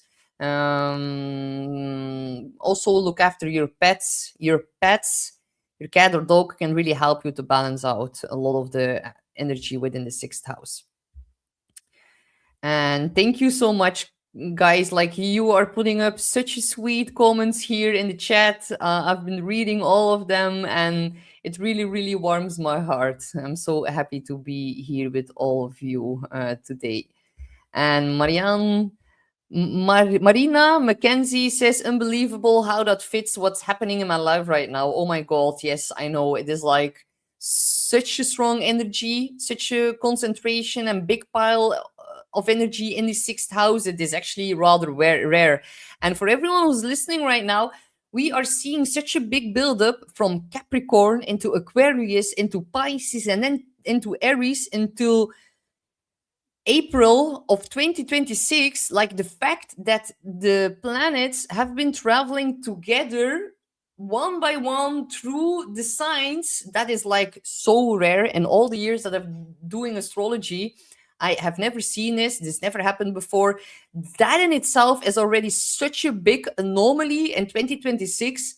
And then I'm not even talking about all the underlying anomalies that are happening within every month while these two are all traveling together. Like, the first half year of 2026 astrologically is really, really wild. And what a time to be alive. And I feel so grateful and blessed to be able to give you guys advice on it all and to show you what's really happening, because it is a very big year. So, my dear Virgo, the eclipse for you is going to happen also in your sixth house, of course, of Aquarius. So, those of you who are fed up with your job, you can leave it. Maybe you're going to get fired because Uranus is about to enter your 10th house, and your 10th house is your career and also self-employment. It can also be about your public recognition, becoming more visible. But Uranus in the 10th house can also give unpredictable change and even getting fired at your job. Because Uranus in the 10th is about unpredictability and a destabilizing effect from your boss, from authority figures. And this solar eclipse in the 6th house really strongly indicates a whole new way of doing your daily routine, a new way of working, changing jobs, changing of colleagues, co-workers can change, your boss can even leave. Maybe you are going to need to increase your productivity, but be careful, guys, because the 6th house can give tremendous amounts of stress. And also with Mars in the 6th house during this eclipse, you need to be careful for inflammations. If you're already someone who struggles with inflammatory diseases, you might need to really be mindful. Your body is going to give you very subtle signals about where you are overstimulating your nervous system, Aquarius, within your daily routine, the sixth house. And it can also give like some kind of health thing that comes up, and it's going to show you where you have been like overextending yourself. And with the solar eclipse in the 12th house during the summer, that is an emphasis on rest and healing and purging and fixing your nervous system, calming it down. So yeah, I just like already want to forewarn you, a new job, a new responsibility, a very big change in your schedule, having to reschedule a lot of things. You might need to hire help if you are self-employed. Whenever Uranus comes into the 10th house later this year. But it's definitely about innovation. And if you've been running on stress as a fuel, then you're going to need to build a more sustainable system right now. So yeah, also be careful of perfectionism. I know, my dear Virgo rising, that is going to be enormous detriment now to your health. The South Node is within your sign. We need to all collectively release patterns of micromanaging and patterns of like, yeah, being too overly critical, being too perfectionistic. And just know that on the 3rd of March, whenever you have a full moon lunar eclipse within your sign, that is going to come up. And that is the one after the solar eclipse here in the 6th house. So I'm just like quickly connecting the dots so you can prepare yourself for that. And Saturn, Neptune in the 8th house, it's about leaks in the auric field that you need to close now with Saturn, because Neptune makes you way more sensitive. It opens up the occult field. And Neptune is about the unseen realms. Saturn putting structure. You can even see manifestation or crystallization of spirit, and your occult power is getting massively increased. But Saturn is about becoming an authority position within the 8th house realms, but it's about honesty, structure, maturity, being handed more power, but with that comes a great new set of responsibility. So this is intense. And if you feel like they are draining your energy, then you need to step away. Make sure that the give and take axis is balanced here. But more on that later. I'm gonna do a whole Neptune Saturn video as well, of course. So yeah, it is a lot, but it's gonna be okay, Virgo. You're gonna do well. All right, we have Libra, Sun, Moon, or Rising. Do we have some Libras in the chat here today? You're gonna have a full moon in Leo, or you're having a full moon in Leo today within the 11th house. And the 11th house is, of course, about your friendships, it's your social sphere, and is really putting a very big spotlight on your friends and your networks, on your audience. The 11th house is also about social media, going viral, collaborations, all of that is within the 11th. So this is a very social new moon, full moon, excuse me. And all the dreams also for the future are getting lit up as well. And yeah, it's just like there is a very big reaching point or like peak around where you belong. And yeah, it is really about highlighting the friendships that truly nourish you, which groups feels aligned, which goals no longer fit your new version, and you might get more recognized within your community, or you might be celebrated within your community, something within your realms of social spheres is being emphasized right now. So of course, my dear Libra, yeah, you are ruled by Venus. It is your chart ruler, definitely if you are a Libra rising. And Venus right now is going through the 5th house in Aquarius. It's about romance, creativity, pleasure, dating, flirting. It is a very, very big sweet spot. I love Venus in the 5th house so much. It is one of the best things you can get. But of course, we need to take into account all the other energies that are in the chart as well. And this is like electrified your fifth house right now. It is really, really insane, actually. So, do you notice the flirty energy? But of course, with Mars Pluto, you can really attract a very powerful, intriguing, intense, kind of even obsessive love dynamics right now. So, that you need to be a little bit mindful for. And also know that Uranus is about to station direct in your eighth house of entanglements, psychological insights, and the eighth house is also intimacy and shared money. So it's important for you as a Libra rising, as Taurus is also a ruler over Venus. Yeah, it can bring romantic surprises for sure. Sudden attraction, or yeah, some kind of shift around what you're willing to invest to emotionally, but also financially in the eighth house. So on February the 10th, Venus is then going to enter Pisces in your sixth house. She loves to be in Pisces. And then there will be a sweeter emphasis on your health, on your work, on your service towards others, also on your day to day wellness, well being.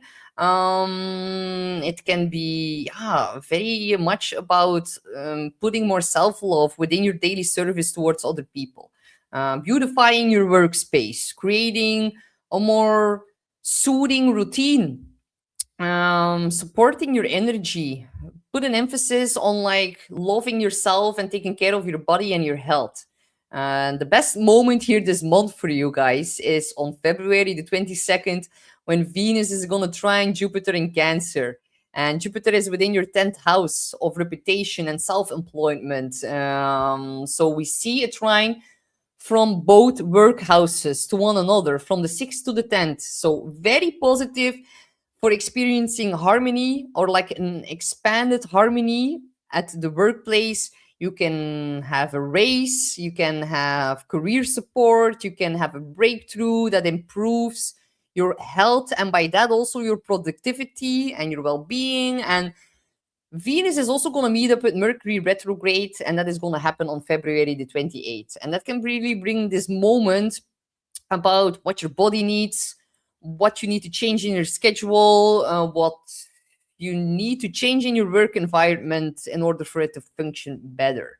So, if we then look at your solar eclipse that is about to happen within the fifth house as well, that is really like a whole new 18-month cycle of like dating, romance, creativity being kicked off here. And it's really about self expression. And I know, my dear Libras, you are the ones that keep the peace, keep the harmony. You are very much about, yeah, you are a harmonizer. You keep the harmony, but sometimes that is to your own detriment.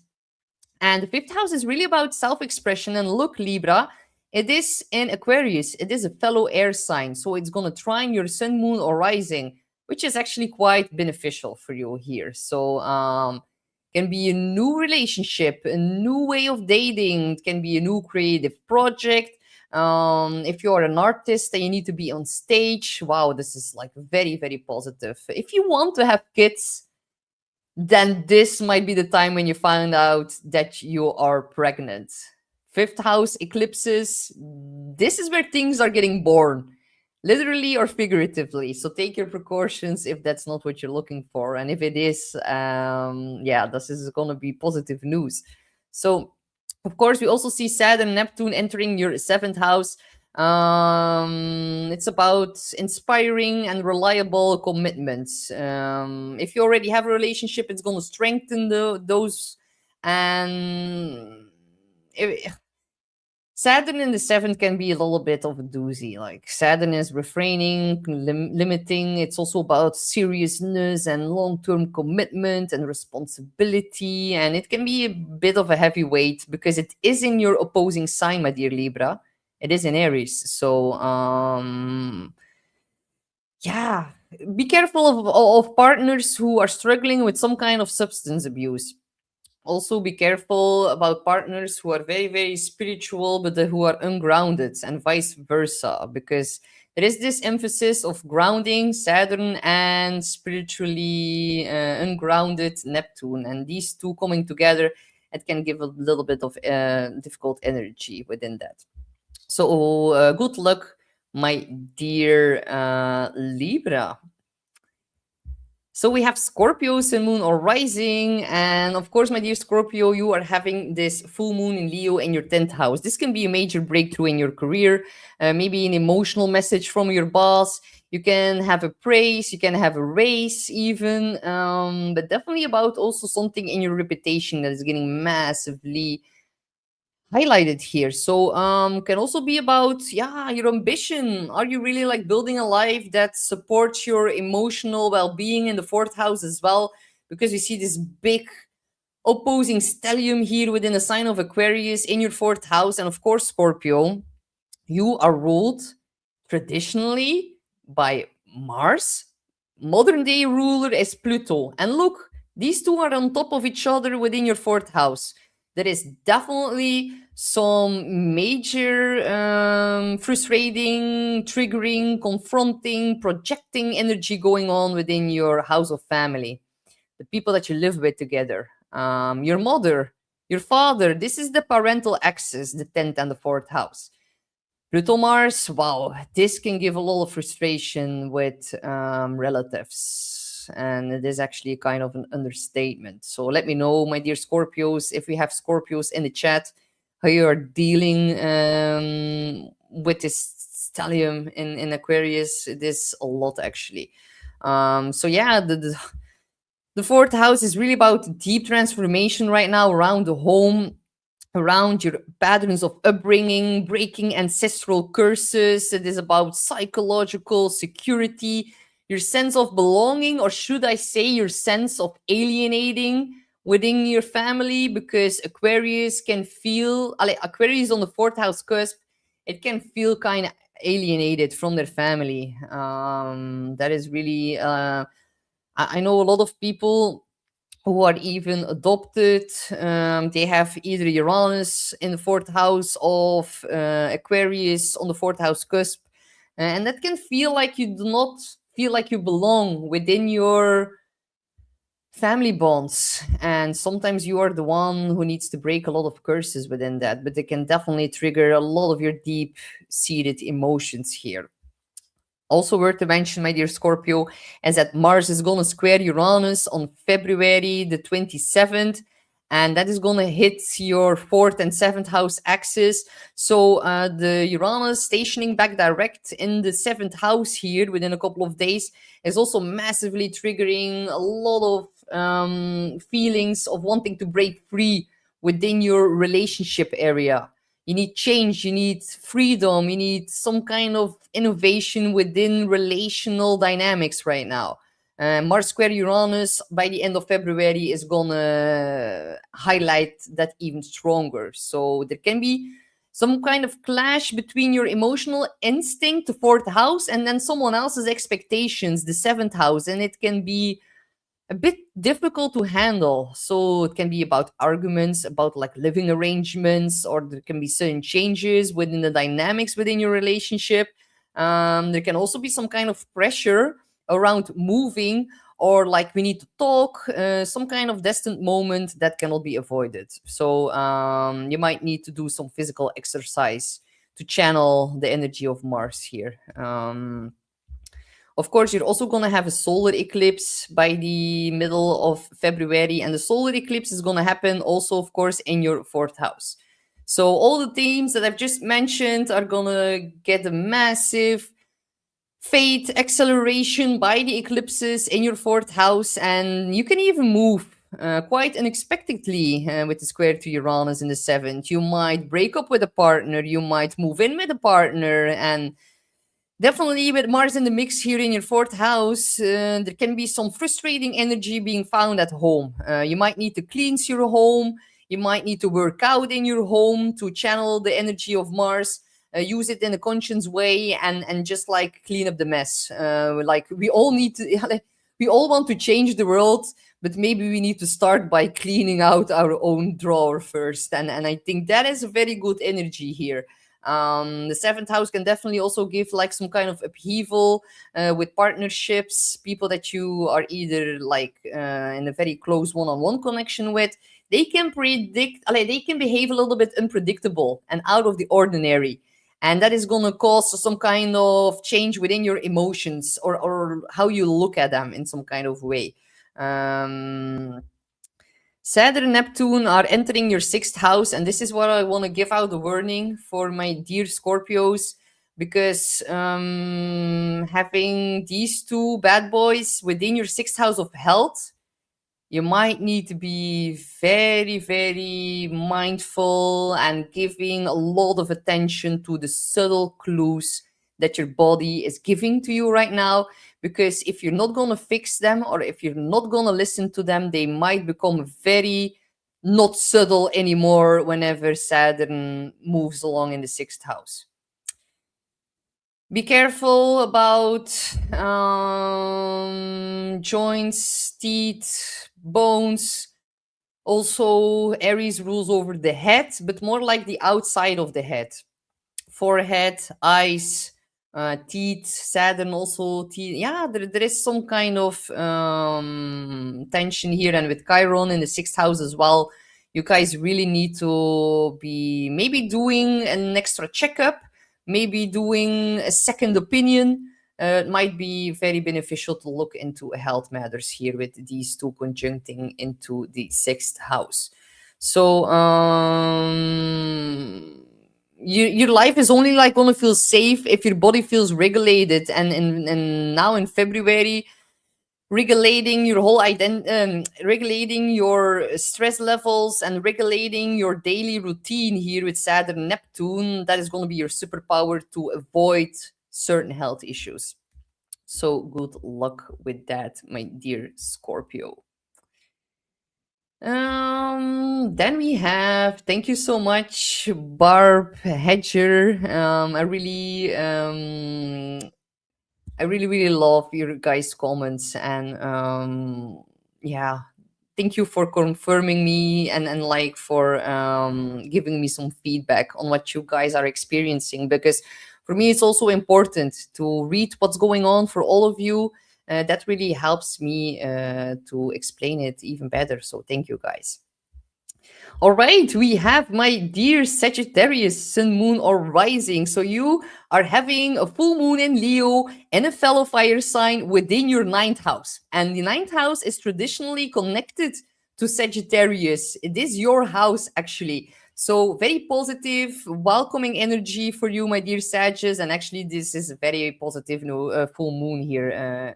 And yeah, the ninth, of course, it is connected to Sag energy, even though we have Leo on the cusp. But the ninth is about travel, education, publishing, making big announcements, very spiritual house. It is your connection to God, the Buddha, all of that, meditation. Of course, the unseen realms and spirituality lies in the 12th, but the ninth house is also very spiritual. It's about gurus and mentors and teachers, very supportive energy here. So you might actually find, my dear Sag, that you get energized more than other signs during this full moon. And something reaches some kind of peak or culmination. It can be a trip, it can be a course, a certification, some kind of legal matter within the ninth house. Or you can just simply shed a certain belief that you've outgrown. Mindset is also found in the ninth. So, also, of course, your chart ruler, Jupiter, is still going retrograde until March within your eighth house. And that is, of course, about shared resources. And then whenever planets go retrograde, it's about reassessing the current themes that I'm mentioning right now. So it's really about renegotiations in regards to finances with your partner or business partners. You might be waiting on some money or waiting to invest new money. You might be processing a lot of emotional attachments, because the eighth house is about financial, emotional, and sexual entanglements to other people. Jupiter is actually having an amplifying effect. Of course, it's your chart ruler. You know what Jupiter is about, probably. But Jupiter is also giving you enormous clues and new insights in your own psychology. Whenever I had Jupiter through the eighth house, it really brought me so many new clarity on regards what motivates me, what triggers me, why I have certain reactions to certain triggers, and Jupiter is healing that. And maybe Jupiter is amplifying or like exaggerating the triggers a little bit, but it's to make you feel or make you become aware of what you need to change within the eighth house. This is really about very, very deep energy here in the eighth, and it can be very, very freeing to have Jupiter there and to become aware of your own shadow side and to really transform that within the eighth house. Also, note that Jupiter will trine Mercury on February the 16th, and then it can be about a lot of productive conversations around your home, because Mercury will then be in Pisces in your fourth house. Emotional security, maybe even investments, maybe contracts about real estate can come up as well. And then on February the 22nd, Venus is going to trine Jupiter from your fourth house to the eighth house. Oh my God, this is so positive. It can be about emotional support coming in, money from family coming in, some kind of financial help, a sense of being protected and held emotionally and financially, because the fourth and the eighth are aligning. That is going to be an interesting time for you. Just be a little bit mindful, because Mercury is going to go retrograde by the end of February, so don't go too crazy on investments within the eighth house. Jupiter is retrograde, Mercury is going to be retrograde. Just like also making you aware of that. And then, of course, if we look at the solar eclipse for you guys, then we can see that this one is going to activate your third house. The third house of communication, learning, writing, can also be about neighbors, siblings, short trips, studying something new, a new course. Can also be about technology and all the technological devices that you use on a daily basis. In the third house, that can also be about podcasting, blogging, making posts on social media, your email list, even your car, being on the road is all part of the third house. So that is getting majorly highlighted here with the eclipse. And with Mars here as well, you are the sign, and especially if you are a Sagittarius rising, that needs to be a bit more careful about accidents on the road, because we can see that the eclipse in Aquarius is squaring Uranus in the sixth house, and the sixth house, that is service. The third house is your car. You might unexpectedly need to get your car to have some service in the garage. With Mars on the third house, be careful about like road rage, driving too fast, speeding. All of that is going to cause implications with the square to Uranus. Some of you might need to buy a new car even with an eclipse in the third house, because maybe some of the electronics are not working correctly anymore. Aquarius is the sign of technology. Do not buy an electrical car under this energy. If you're going to do that, that is going to be a mess for sure. So also, of course, the eclipse in the third house can also be about a very big, important conversation that comes through. Be careful, because your words could become weapons here with Mars in the third house. So be careful how you express certain frustration. Can also be in connection to family members, as the eclipse is at the end degrees, conjunct like the EC, the fourth house, the mother, the family. It's gonna get a little bit intertwined here. Saturn, Neptune are gonna conjunct in your fifth house, and they're gonna trine your sun, moon, or rising. It's in a trine sign. It's a fellow fire sign as well. So yeah, a very long new term creative project is gonna come off this conjunction. A passion that can become a calling. really working hard on creative projects. Just watch out. On the 27th, Mars is going to square Uranus on the EC. There's going to be potential stress around schedules, around technology, around travel. There can be a very big nervous system overload. Some things at your work, office, or your space that are just like making you a little bit frustrated. So keep that in mind. We have Capricorn, Sun, Moon, or Rising. So you are having the full moon in Leo within your 8th house. This is the most intense house. It is the one of shared finances, debt, taxes, your mortgage, your alimony. It's the house of secrets, intimacy, trust, underlying power dynamics, entanglements with other people. And this full moon brings a lot of clarity around what you share, whether that's money. Responsibility is a very big one for you, my dear Capricorn. And yeah, there may be a very big emotional release in regards to a financial matter or some kind of emotional pattern around control and vulnerability is now reaching its breaking point. Your chart ruler Saturn is, of course, entering Aries on February the 13th. So that is very important as it's going to cross over your EC at the bottom of the chart. And it is really kicking off a whole new 2.5 year cycle in regards to your home and family. So this is really about rebuilding Saturn from the ground up because it's the bottom of your chart. It is in the 4th house of where you live. It can be about moves, renovations. It can be about responsibilities within your home. Maybe some of you are becoming a parent and now you need to take on more responsibility within your home. It can also be about a very important long-term decision in regards to your property or in regards to renovations. And guys, if you're gonna buy a new home and you are deciding to move, maybe you're gonna be forced to because Neptune first comes in and it dissolves a lot of structures in the 4th house. Then Saturn comes in and builds a new foundation.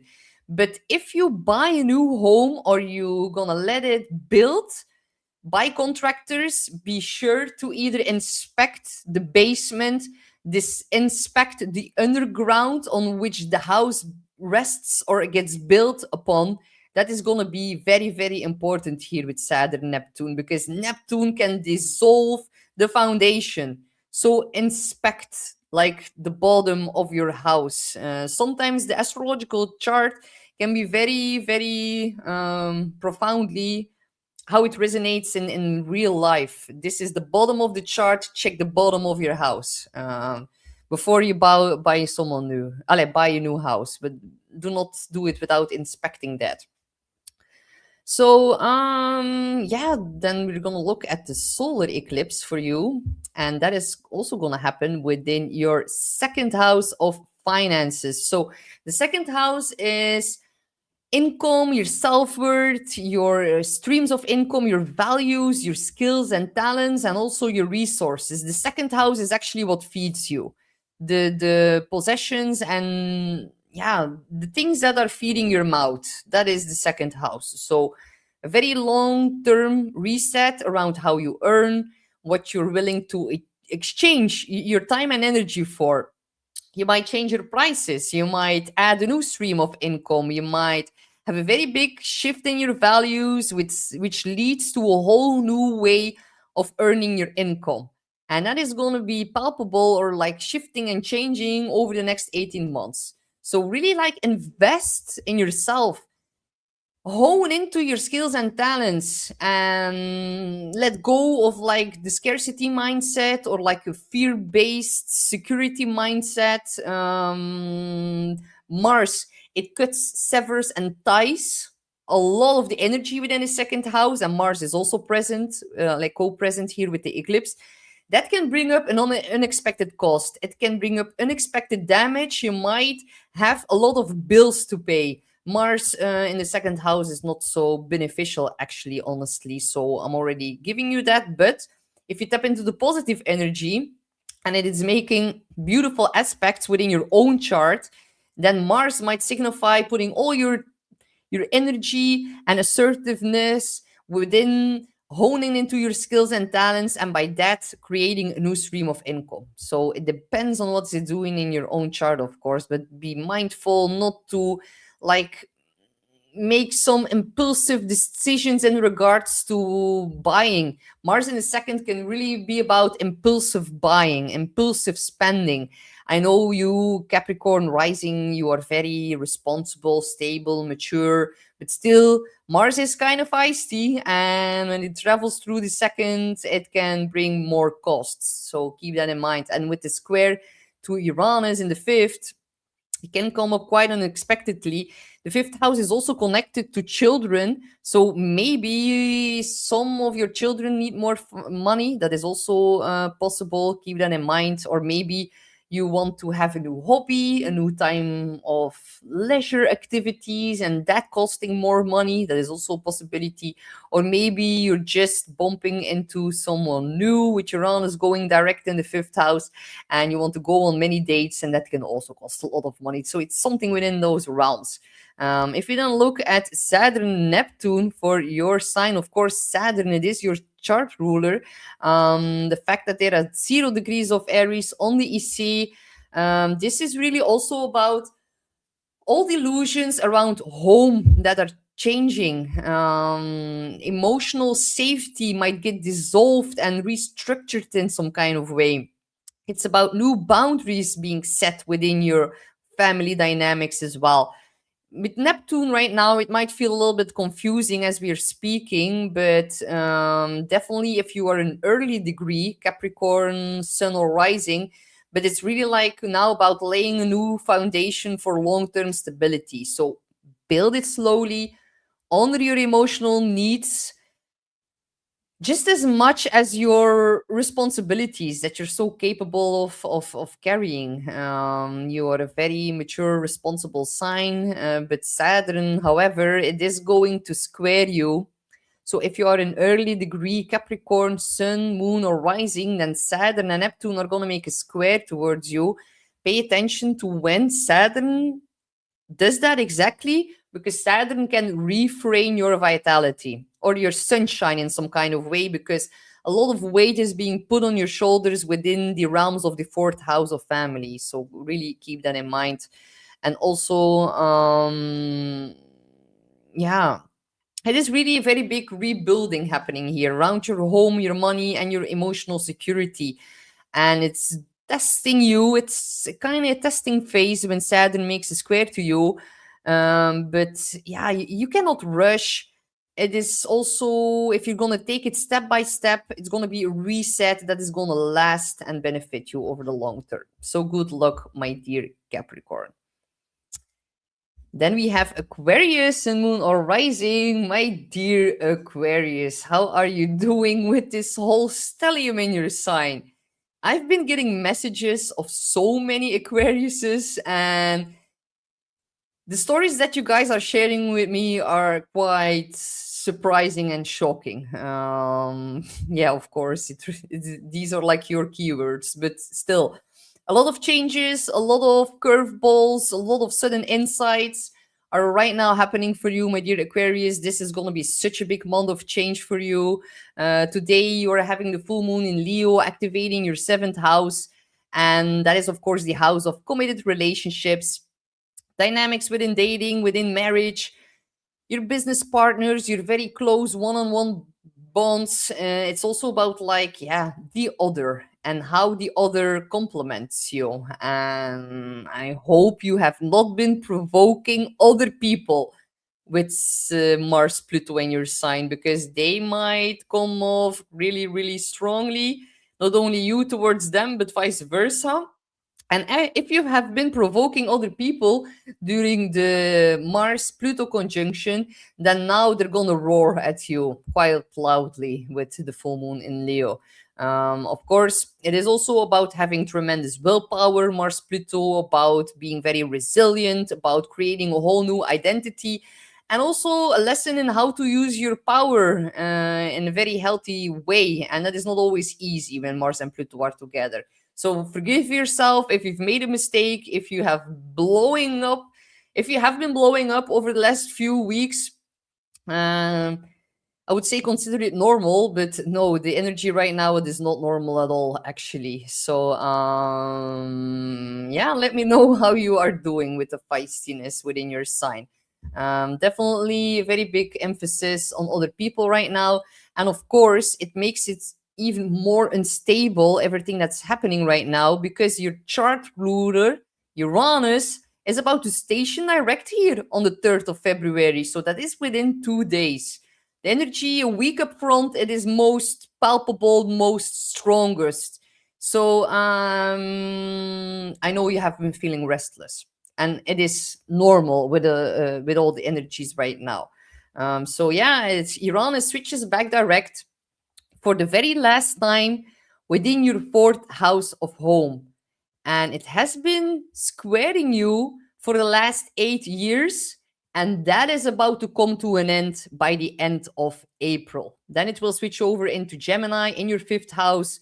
Let's have like a party with all my Aquariuses, because Uranus in the fifth house is going to make a trine towards your sun, moon, or rising. So way more energy, way more positive energy in the house of fun, self-expression, putting yourself on stage, being just very unapologetically yourself.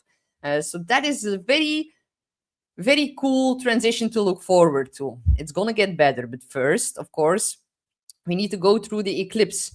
And of course, Uranus, it has been retrograde for months now. It meant like the last season in regards to your fourth house of home and family, and a very big internal process going on. So, what needs to change at home? What shifts are there happening within your family system? Which family relatives are behaving quite unpredictable and surprising towards you? Which one are actually working on your nerves? Nerves is Uranus, also your nervous system, of course. It's getting tested and triggered by family members, and if you provoke them right now, then there's a very big clash going on between Uranus in the fourth and the whole stellium in your sign.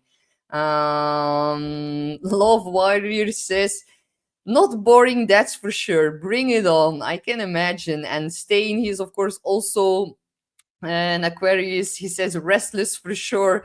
And he says me provoking. Nah. I know you, Stain. I know you dare to. So yeah, there is a lot of change happening for my dear Aquariuses. And it can feel a bit antsy, a bit restless, and a bit done with waiting. Watch your nervous system, because overwhelm can turn very fast into snapping at roommates, shouting at your partner, getting very triggered by your family right now. So move your body, regulate your stress, and also give yourself a lot of time before making these drastic home or family relationship decisions. The eclipse is going to kick off in your sign on February the 17th, and it's going to square Uranus. And Mars is going to be co-present within your sign as well. If the switch is not going to flip, then it's never going to happen. And if it happens, forgive yourself, give yourself ample of time. And Lakeside Laura says, I miss my Aquarius mother. She had out there humor. Yes, I love Aquarius.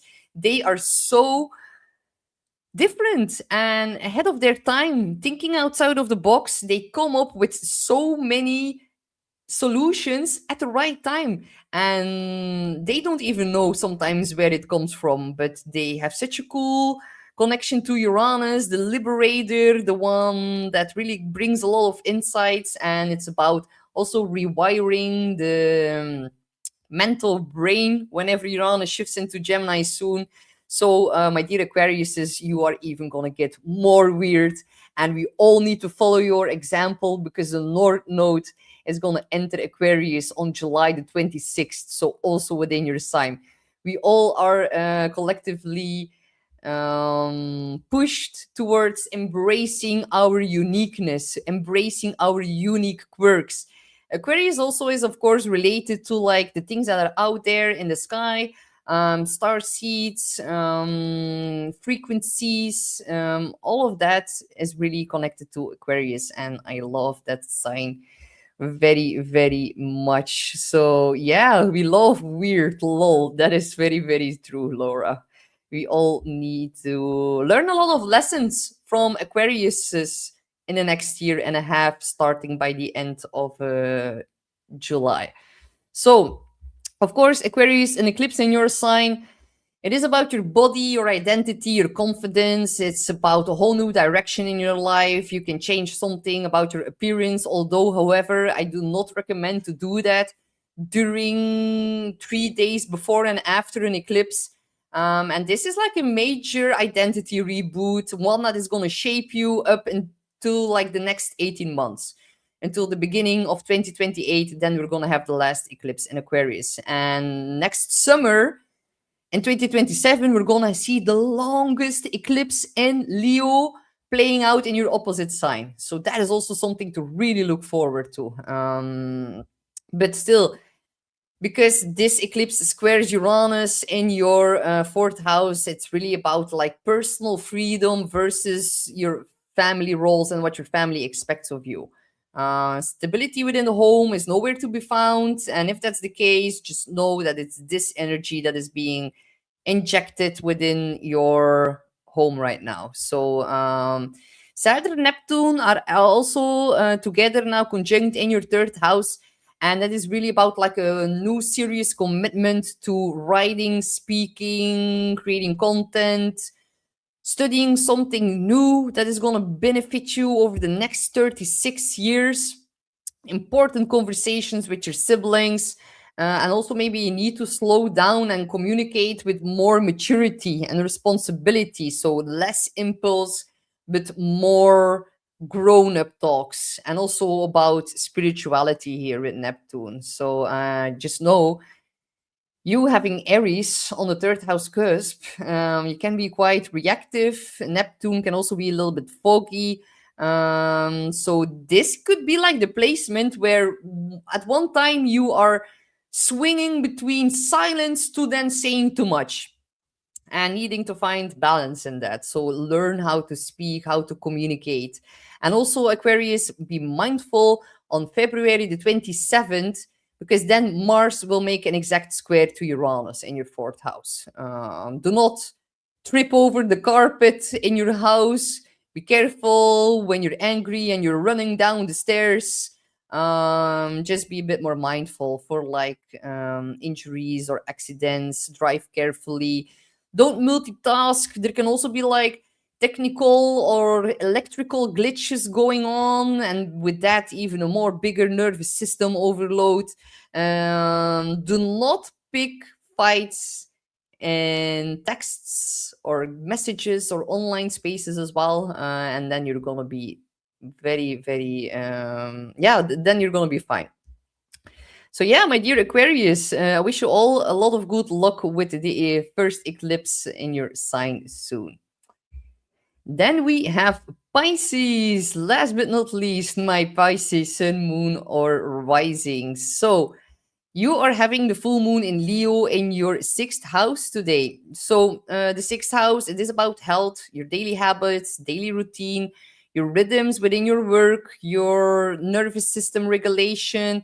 At the opposite side, we see stellium in Aquarius in your 12th house. That is about mental health, subconscious, rewiring, upgrading, rebooting your subconscious. And it's the sixth house is also about like your pets and your co-workers and the everyday systems that keep you functioning or that are making you productive. And that sees like a very big culmination point, or like something reaches some kind of peak here in the sixth house. So either you are seeing results from the changes that you've already made in the sixth house during the new moon in Leo that we saw 6 months ago, and now you are reaping the rewards of it, or either you are hitting a point where your body brain says now enough is enough, and it can bring clarity around burnout, or where you have been overextending yourselves in the last 6 months. It can be about inconsistent sleeping patterns within the 12th house and the whole stellium in Aquarius. Be careful about stress eating, doom scrolling, or like the way your work is actually draining your life force in some kind of way. Uranus is going to go direct in Taurus within 2 days, and it's happening within your third house of your conscious mind. How you speak, conversations, writing projects are all within the third house. So Pisces risings and also suns, of course, you are naturally already very porous and very absorbing of other people's energy, and yeah, it can really feel like your psychic antennas are turning again all the way up. With such a packed stellium within your 12th house, it is incredibly. And it brings up a lot of self sabotaging behaviors as well. Neptune just left your sign. That in itself is already implicating a very big shift in where you have maybe been stuck in the mud for the last 14 years, and now the blindfolds are coming off, and now you're having more insights with the 12th house stellium on your self-sabotaging behavior, on where you've been lost in the fog, on where you have not been able to look through the veil. And now you're being made aware about all the blind spots, and it can feel a little bit intense. But such a 12th house stellium is also very, very beneficial for sudden downloads, sudden epiphanies. It's really triggering a lot of vivid dreams. You can even have precognitive flashes of insights with Uranus with Aquarius on the 12th house cusp. So Uranus going back direct in the third is also about like surprising news that could involve siblings or something in regards to your car or your local community as well. Be careful not to get like too overly stimulated by technological devices or issues with that maybe force you to change system in some kind of way with the sixth house, or maybe they need service, or maybe you need to buy something new. That is also possible within the third house. And also the 12th house planets, they are squaring Uranus the entire month. So the entire month there's going to be some kind of tension to or between what is like happening in the ether or the unseen realms within 12th house and what's happening in your real life, and especially within like your local environment, your family as well. Uranus is conjunct to EC. It can be about your emotions, and also the 12th house is very deep. It's about healing and final endings, and you can make a very big shift within your subconscious patterns and breaking free from that. That is like very big energy here, but definitely a very big emphasis on balancing out your mental and your physical health, and really finding some kind of spiritual practice that releases your stress or coping mechanisms. That is going to be very beneficial. So yeah, ground your energy, take long walks, salt baths, breath work, incense, nervous system regulation. Don't let like, because the 12th house, it is also about like the collective unconsciousness and feeling the weight of that on your shoulders, and do not let the collective state become like static within your own body. You need to move, you need to get rid of it. So of course your chart ruler, Jupiter, that is your ancient chart ruler. Jupiter is going retrograde in your fifth house, and that is about like picking up things from the past that used to bring you a lot of joy. And it's about creativity, joy, romance. It's also about your passion project. It's about your children, finding luck, expansion, and optimism within that. So yeah, look at what makes you feel emotionally nourishing you, because Jupiter is trining you, your sun, moon, or rising. So really make time for fun, and you can do that in solitude with the 12th house stellium. You can really have fun on your own. Even I know you, my dear Pisces, you need time alone to recharge the batteries, and you can do that in a funny in a fun way with Jupiter in the fifth. So yeah, these are water trines, and we're going to see more water trines because Mercury will trine Jupiter on February the 16th, and Mercury will be in your sign. So it brings clarity, new creative ideas with the trine to Jupiter. Can be about positive conversations, supportive news that is tied to your romance and your children. And then on February the 22nd, Venus is going to trine Jupiter. So Venus will also come into your sign quite soon on February the 8th. So this is one of the sweetest aspects of the month. And Venus ingressing into your sign, your charm is being magnified. You and your own identity, you're being protected also by Venus. People are more easily attracted towards you. You can receive more love from other people, or you exude more love, and it's really about unconditional love as well. So yeah, the trine between Venus and Jupiter on the 22nd, that is like one of the best aspects of the entire month. So can be about creative breakthroughs, can be themes of pregnancies or children coming up and good news and all of that. Or there can be some kind of a feeling of like, okay, I finally feel more aligned now. Definitely Saturn will be out of your sign on February the 13th. Neptune is out of your sign, and then the whole stellium comes into Pisces. So then it's your time to really shine and go through this big identity reboot. In the meanwhile, Neptune, it is your modern day ruler. It has just made like a historic move back into Aries, and it's preparing to conjunct with Saturn on the 20th. So this is like massive for Pisces. It really changed like the entire tone of your intuition, and you already can start to feel that. Instead of like floating and imagining and dissolving and healing and meditating, Neptune now in Aries, it's asking you to act on your dream. Faith is becoming your courage, and intuition actually becomes the initiative. It is about pioneering, taking the lead, and vision. Neptune becomes embodiment, Aries, and it's in your second house of finances. Whenever Saturn enters into the second house, you always need to be a bit careful about budgeting and your spending behavior. Saturn can put a limiting effect on the second house of finances and also skills and self-worth. So you already been through a very big lesson for the past 14 years with Neptune in your sign. Now the lesson shifts towards the second house of money, finances, and your own skills and talents. So yeah, trust what's unfolding, even if you cannot see the full outcome yet. Jupiter in the fifth, it says that growth is coming.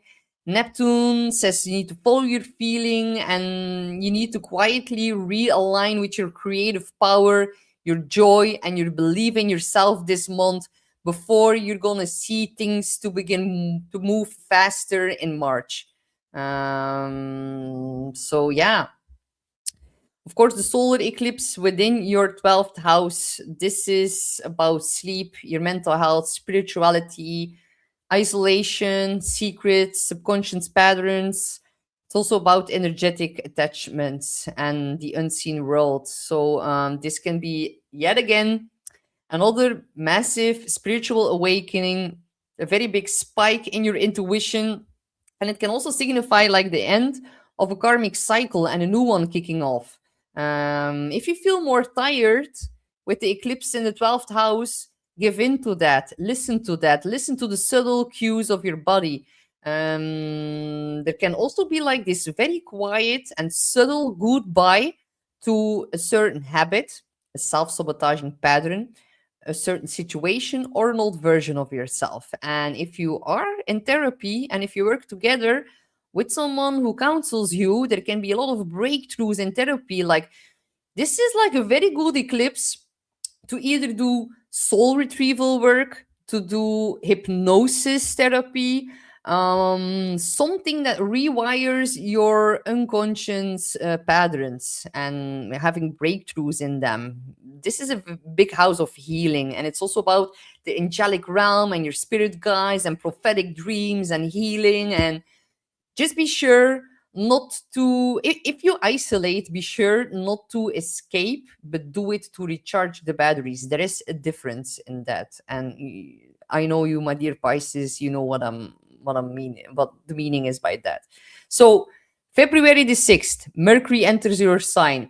February the 10th, Venus enters your sign. It's all lighting up your first house, about your confidence and more presence, more appearance, more personal magnetism. This is really about glowing up. But then also put in mind, my dear Pisces, is that by the end of February, you're gonna have exactly on February the 26th a Mercury retrograde, and it's gonna start at 22 degrees and it's gonna go back to 8 degrees. So this is very important. If you have important planets or angles around 22 degrees or 8 degrees, then you are in the direct line of fire of the Mercury retrograde. So this is really when things can get a little bit foggy during the end of the month. Not because you are doing anything wrong, but the universe is actually forcing you to feel your way to the truth. And it can be a little bit about mixed signals. Can also be about exes returning from the past. Do not mess up your life and go back to an ex from the past. Neptune is out of your sign. Please do not do that. We need to get rid of the past. It's also going to be about misunderstandings, about how you're coming across, because Pisces is about our emotions. And Mercury is about how we speak. And we all know that we as a collective are not really advanced at speaking about our emotions. So it's definitely a collective challenge or assignment for us to tap into that and to get better at it. But you, of course, my dear Pisces, it happens in your sign. There can also be some kind of confusion coming up of like, I thought that I wanted that, but now I'm not quite sure. So wait until the end of the Mercury retrograde, and that will be on the 20th of March. Then we also, of course, have the shadow zone, but the exact retrograde is from the 26th of February until the 20th of March. And also note that on February the 28th, Mercury retrograde will be conjunct Venus, and that is going to bring a very powerful mirroring moment. Someone can affirm you in a very sweet kind of way that makes you feel seen and heard and loved. A connection from the past can return. You can, yeah, you can then like have a bit more of a realization, but still you're in review mode. So do not make any big decisions. Do not make irreversible choices about your appearance, about your relationship status, or like major life directions until all of the dust settles in March. Really use it as like a very big reflection phase on your emotions. So yeah, I think that was it for my dear Pisces risings. And yeah, if you guys have any more questions, be sure to put them in the comments. And of course, if I'm done with the video, I'm gonna read them all. And also, don't forget, if you want, you can also book in a session with me at beyondmystic.net. You can find me within the consultation, on the consultation page, of course.